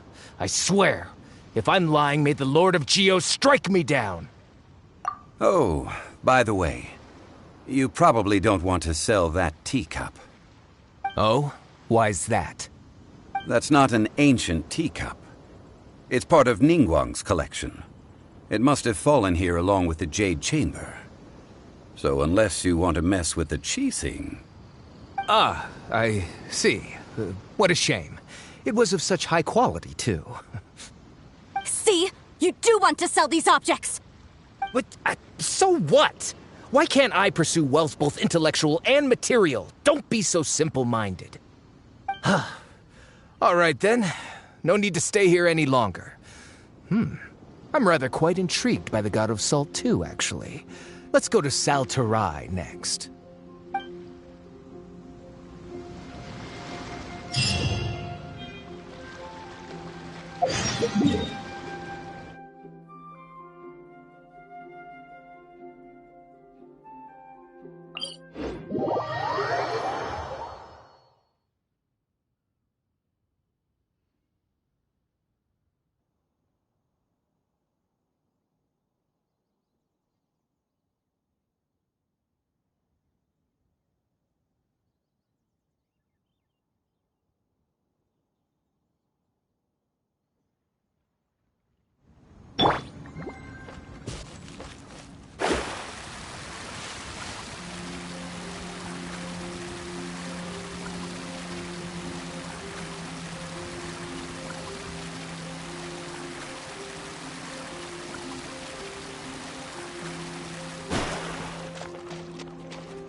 I heard that Salterai was once the home of the god of Salt's people. Therefore, there's sure to be loads of valuable relics nearby.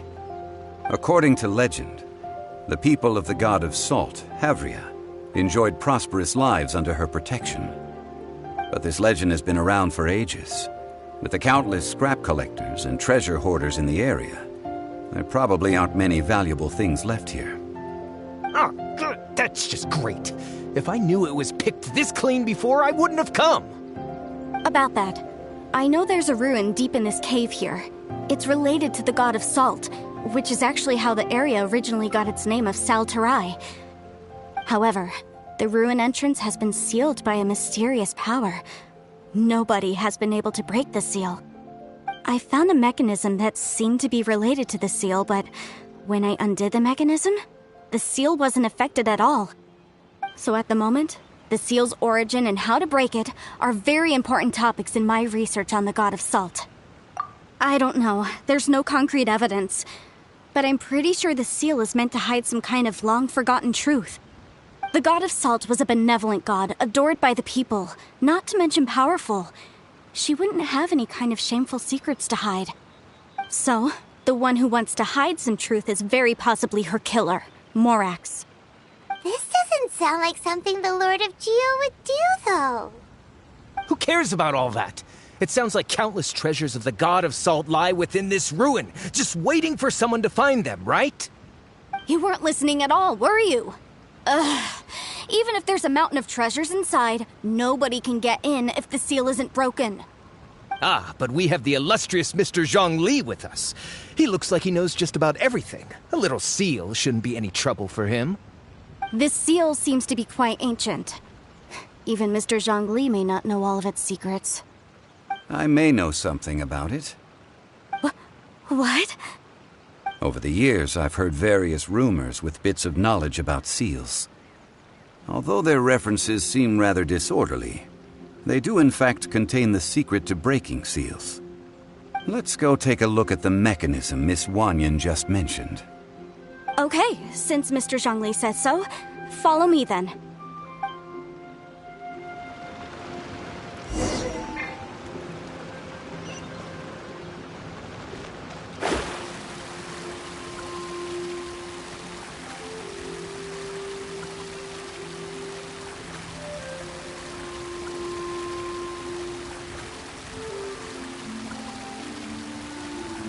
Here it is. There's some debris scattered here that, when put together, look like they definitely had to do with the god of Salt. According to the inscription on the side, if one looks from a certain angle, the secret to the mechanism will be revealed.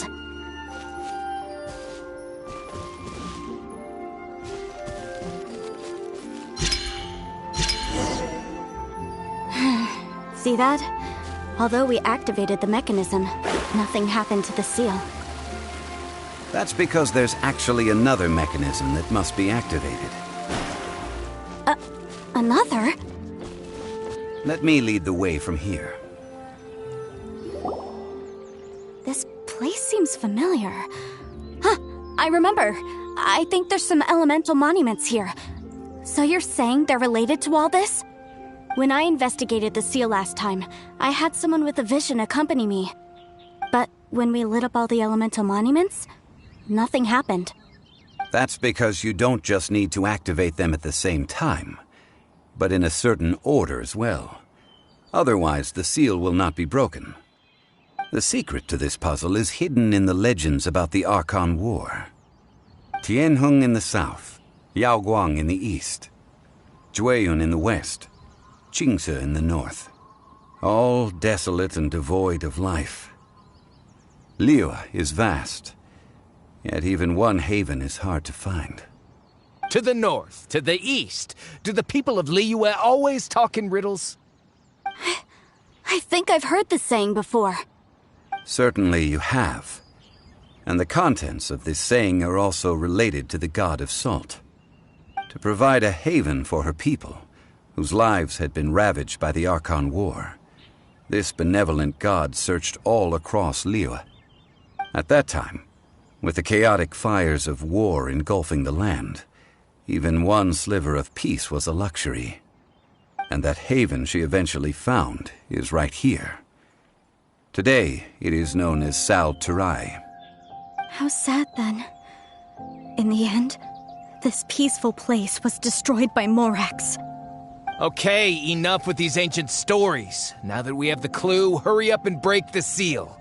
Whatever happened doesn't matter as long as we can get inside that ruin. Tianheng in the south, Yaoguang in the east, Jueyun in the west, Jingze in the north. With this clue, you should be able to solve the puzzle.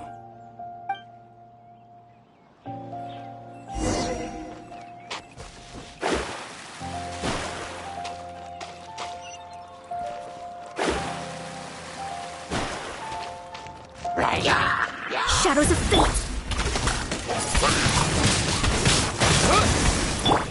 Odds revealed by...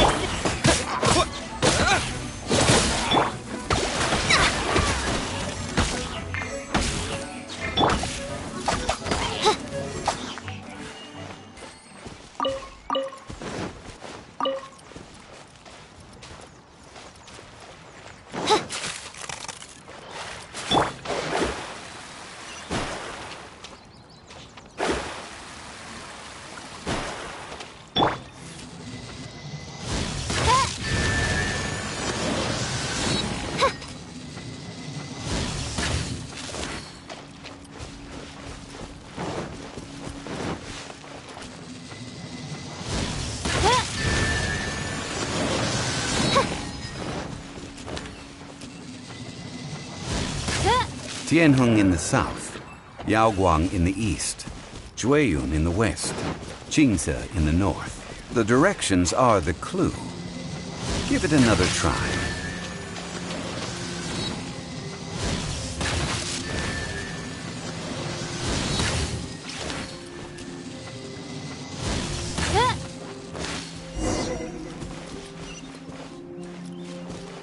Look! The seal really was broken! Mr. Zhongli is indeed quite remarkable. It was nothing, really. Now, it's time that people learn the hidden truth lost to time.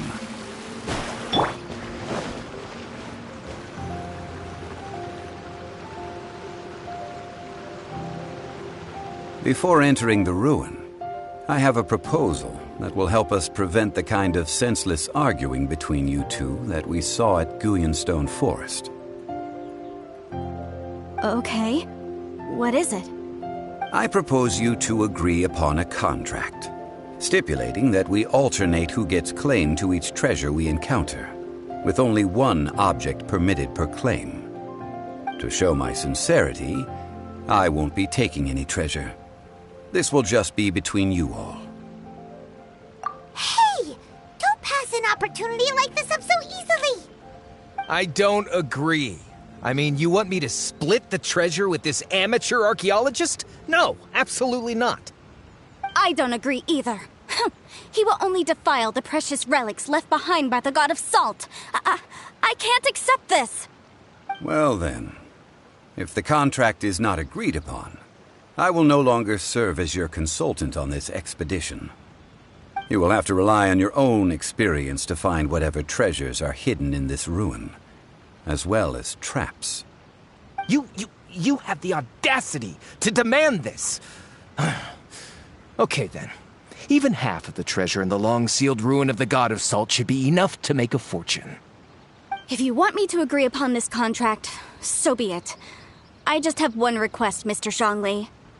If we discover the truth behind the God of Salt, you must judge it fairly, even if the truth harms Morax's image. I can accept this arrangement. Well then, let's go.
Are these statues?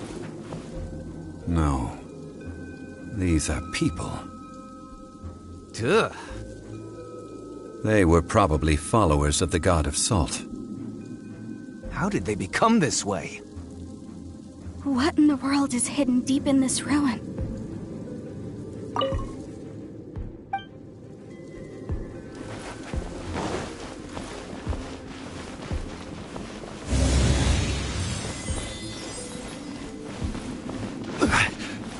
Crumble!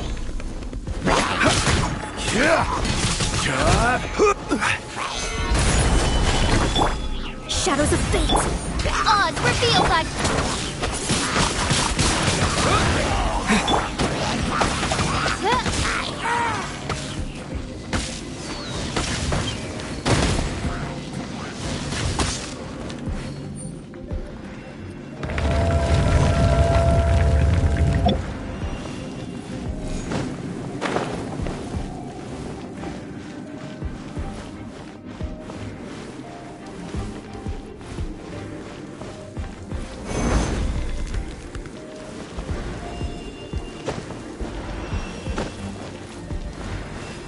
Quake! Crumble!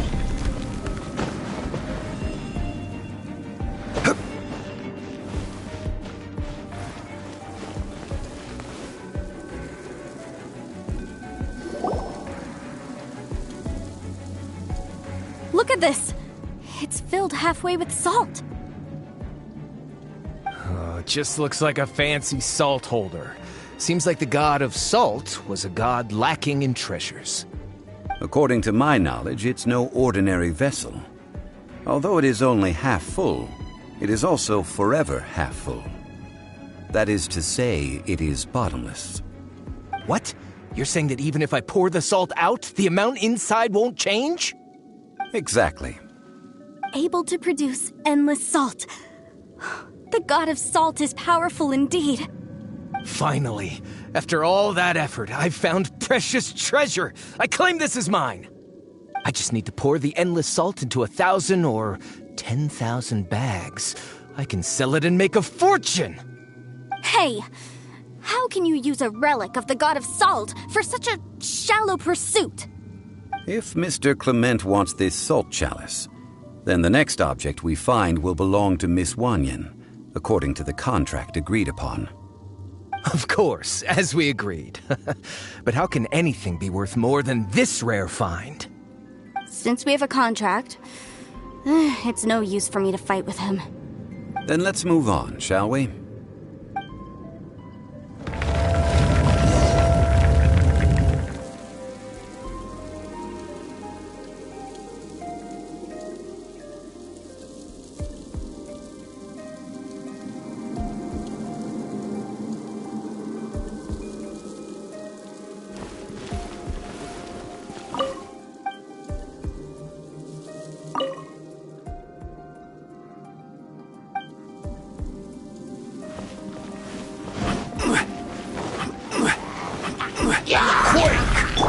Let me scry! By royal decree!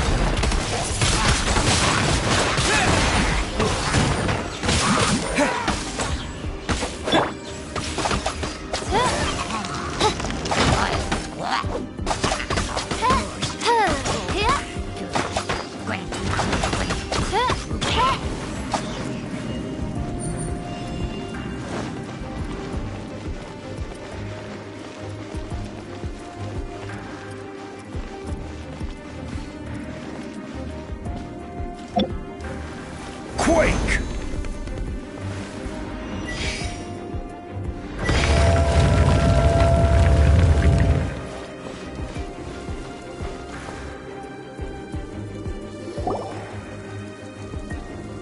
Ha! Just a simple ruler. It doesn't look to be worth anything.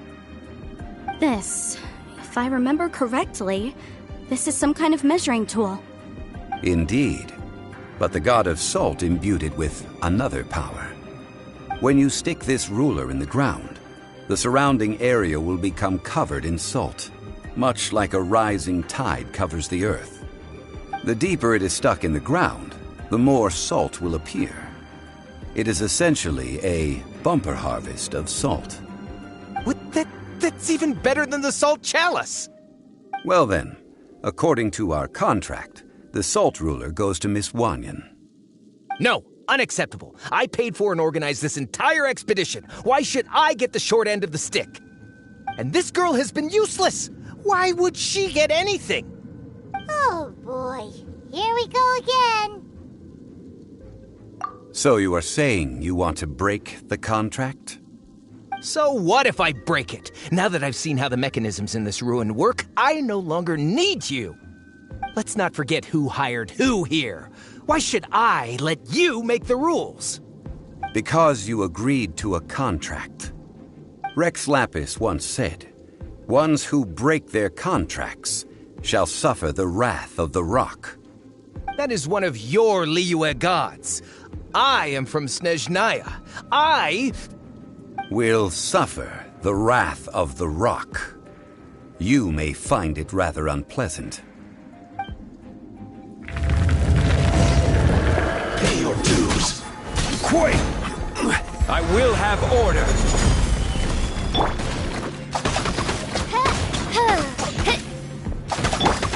Decided by destiny.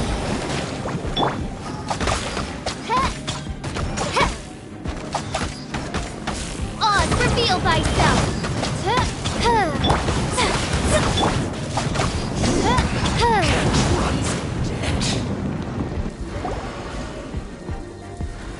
I shall confiscate your treasure as well.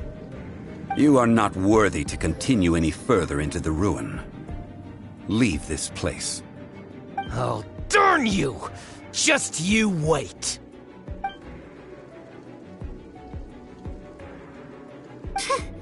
Some archaeological survey.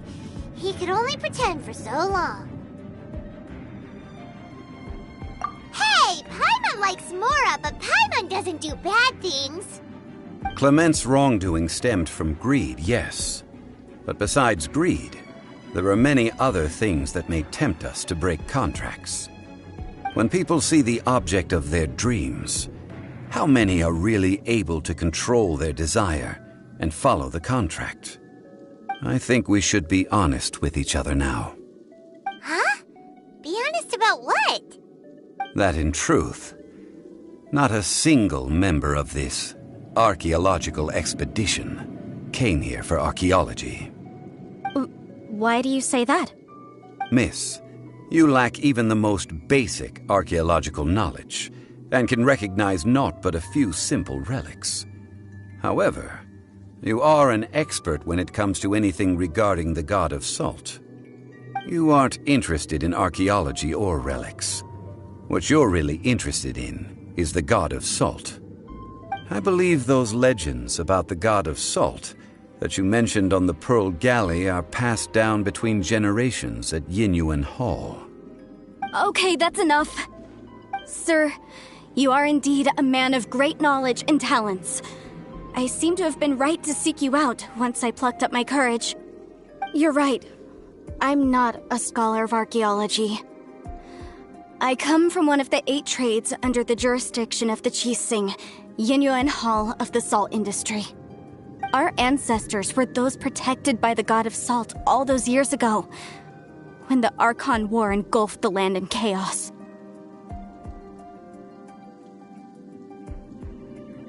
Oh, right! Now that you mention it, the people of Liyue very seldom use the name Morax. During the war, Morax assassinated our god out of envy for her power. He left us alone and lost in the world. We hate him! But this is Morax's Liyue after all.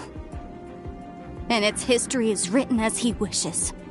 So I seek proof of Morax's guilt. He has blood on his hands and cruelty in his heart. We agreed to a contract that we will face the truth head on, didn't we, Mr. Zhongli? You must judge this history fairly. Naturally, of course. But I must add, Liyue is no longer Morax's Liyue. Come with me. All the answers you seek lie ahead.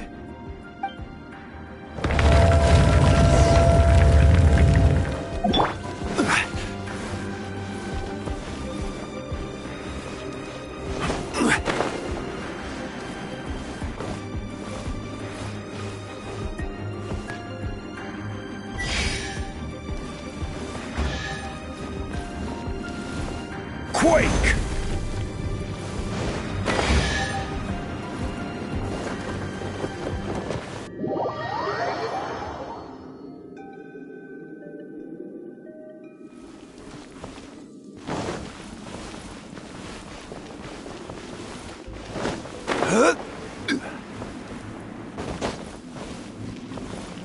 Rise!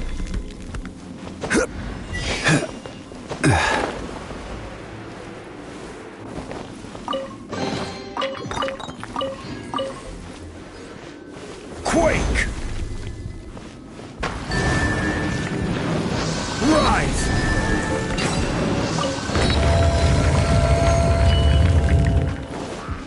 Rise! Delve into destiny by royal decree.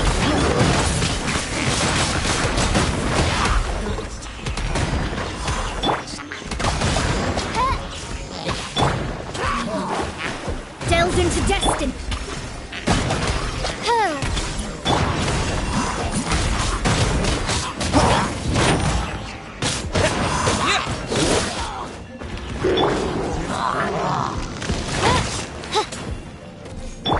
Let me scry.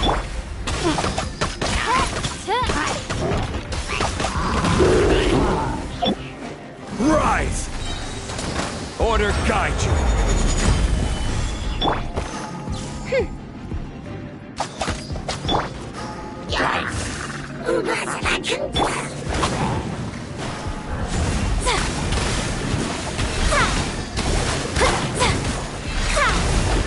Decided by destiny.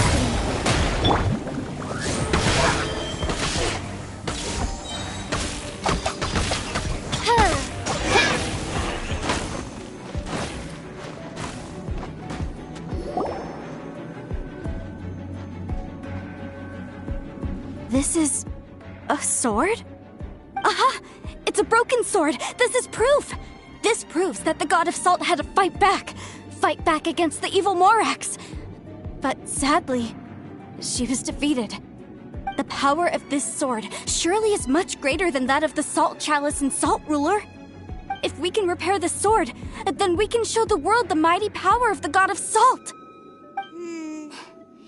It does look like something left behind after being defeated in battle. 2 pieces of a broken sword.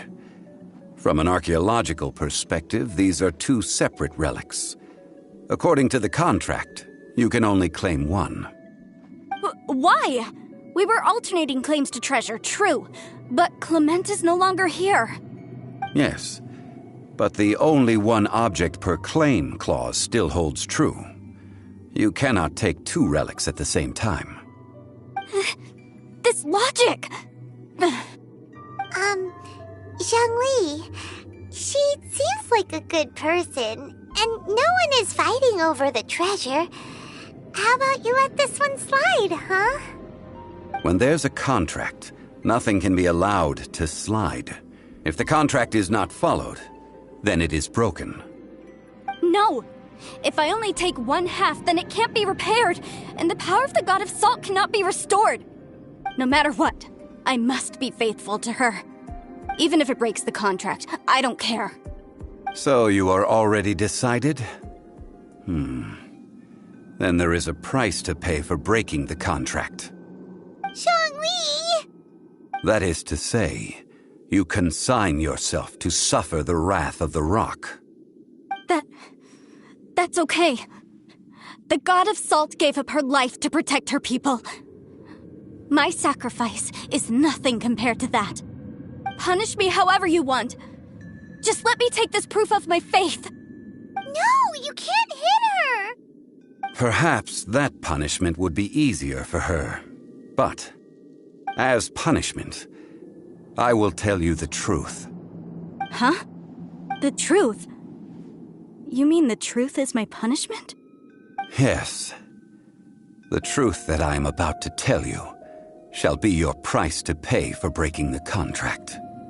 I'm afraid to say that the god of salt, Havria, was not the powerful god you imagine her to be. Rather, she was a small and weak god who yielded to all other gods. When it came to war, she lost, never able to win a seat among the seven. What? During the Archon War, the gods of this world used all their strength and cunning to vie for control of Teyvat. But Havria instead chose to flee. She thought that by giving up before a fight could start, she could save herself and her people from the war.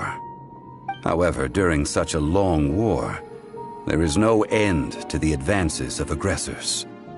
After making countless concessions, Havria lost all of her lands, until only one small haven remained. No. No!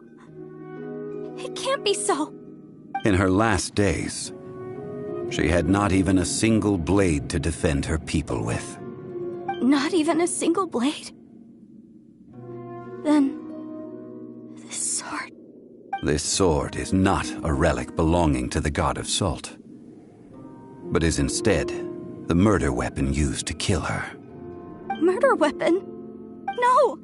That's not true! That can't be true! You're trying to test my faith in the god of salt. As I said before, I only state the facts. Preposterous! You are a follower of Morax! Don't try to trick me! Hey! Hey! Come back! Indeed. Otherwise, why would I use the truth as punishment? I did not want to tell her such cruel facts. But the contract was broken. Let's follow her deeper into the ruin. There, I fear, we will find something that will leave her no choice but to face the truth.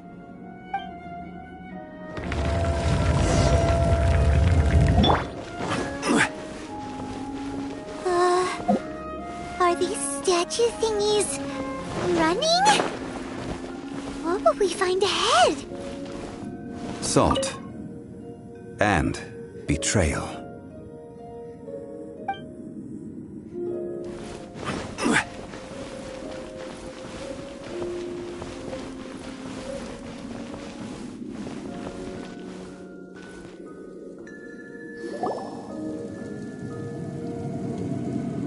What are all these? What did they see? What did they do? What happened? Since you do not trust me, let us continue onward. That which lies beyond this door will show you all that happened back then.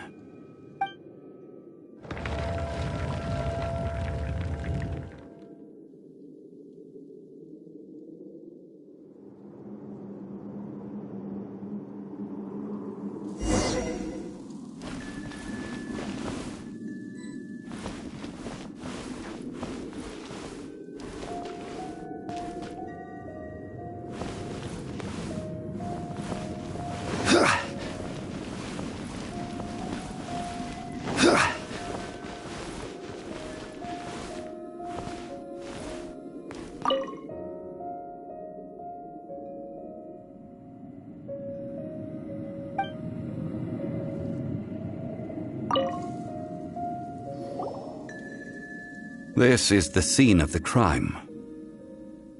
Havria's body dissipated, leaving nothing but these traces of salt. Her dying moments have since been frozen in time to this very day. The story continues that some among her people realized at last that this gentle, kind, but weak god could never protect anyone in wartime. The Archon War was cruel in the extreme. Instead of consigning her to the agony of defeat, they thought perhaps it would be better to give her a quick release. But what about these statue thingies? No matter how weak the god, the power that flows forth when they are slain is beyond the strength of mortal coils to bear. Those who could not flee were thus transformed. Those of her people who were untouched by this disaster left for Liyue, where they sought refuge with Rex Lapis. Their descendants feared Havria's remnants and lived in terror that she had laid upon them an eternal curse. So they risked their lives to come here, to break the sword, and offer up obeisances in hopes that her anger might be appeased. But they need not have done so. For how could a god who had never once resisted, even till the end, nurse hatred for her people in her heart? Even if this is so, I can't! This must be a lie. A false history, all of it! Don't you dare try to shake my faith!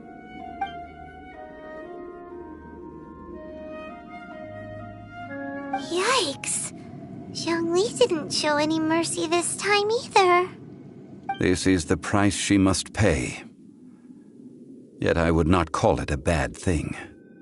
Judging by how she appeared, I fear that she will struggle for a time.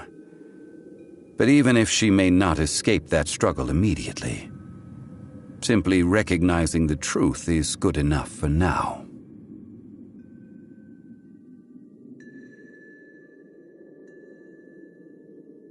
No, indeed. How sharp of you. Yet this is not a matter of wisdom, only age. Faith in a god who has already passed will do you no good. So it is for Havria. And so it is for Morax also. All right then. Now, would you like to accompany me in taking a trip to Guyonstone Forest? Huh? What do you want to do, Zhongli? Treading old ground, telling old stories. One cannot help but be reminded of old acquaintances.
Now, I mentioned before that many gods of old have been sealed beneath the Guyan stone forest. The Adepti have presently handed Liyue over to mortals, and Havria's time was even further in the past. The Salt Chalice and Salt Ruler that she left behind should not return to Liyue. To leave them here is to let them slumber. And it is also a homecoming. I ended an era with my own two hands. I've always wondered how I should remember that which I ended. History records, but history may be changed. This incident proved that. Time is a mighty force, and history's twist in its flow. I need to find a better way of recording history in order to engrave its truth. Stone carvings were one such ancient method, but unchanging stone, immovable earth, even one such as myself. Someday we may all disappear. Zhongli. Therefore, I thought of you, traveler.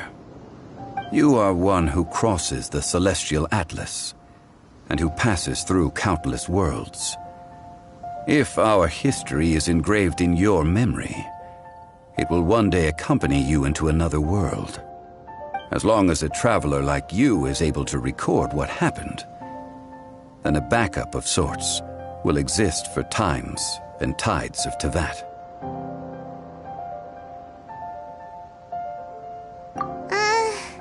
Sounds like tough work. Now then, it is time that we consigned both the Salt Chalice and Salt Ruler to the sea.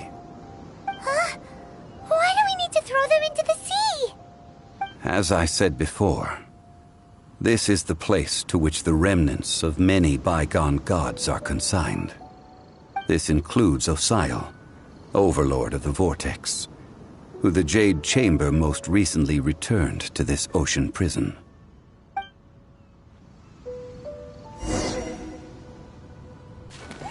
Thousands of years ago, the Adepti and I fought against the turmoil that plagued every corner of this land. Guyan Stone Forest, where I sealed many gods with my spears. After so long, naught but folk tales remain.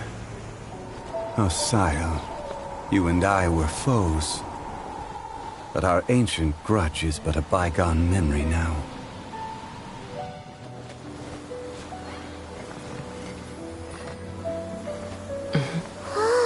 May that which Havria has left behind be yours to subsume.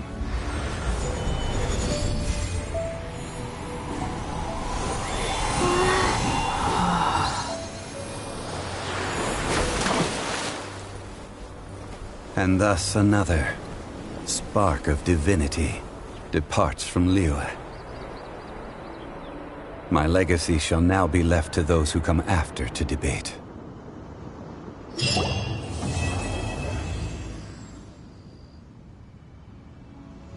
I will remain here for a while. I fear that moments of reminiscence like this can only grow fewer. That is a good question. In the past, I might have given you a most specific answer. But now... yes. I suppose I will continue in my role as a consultant at Wangsheng Funeral Parlor. But if this journey was to your liking, why don't you come along the next time I am seeking to preserve memories of Liyue's past?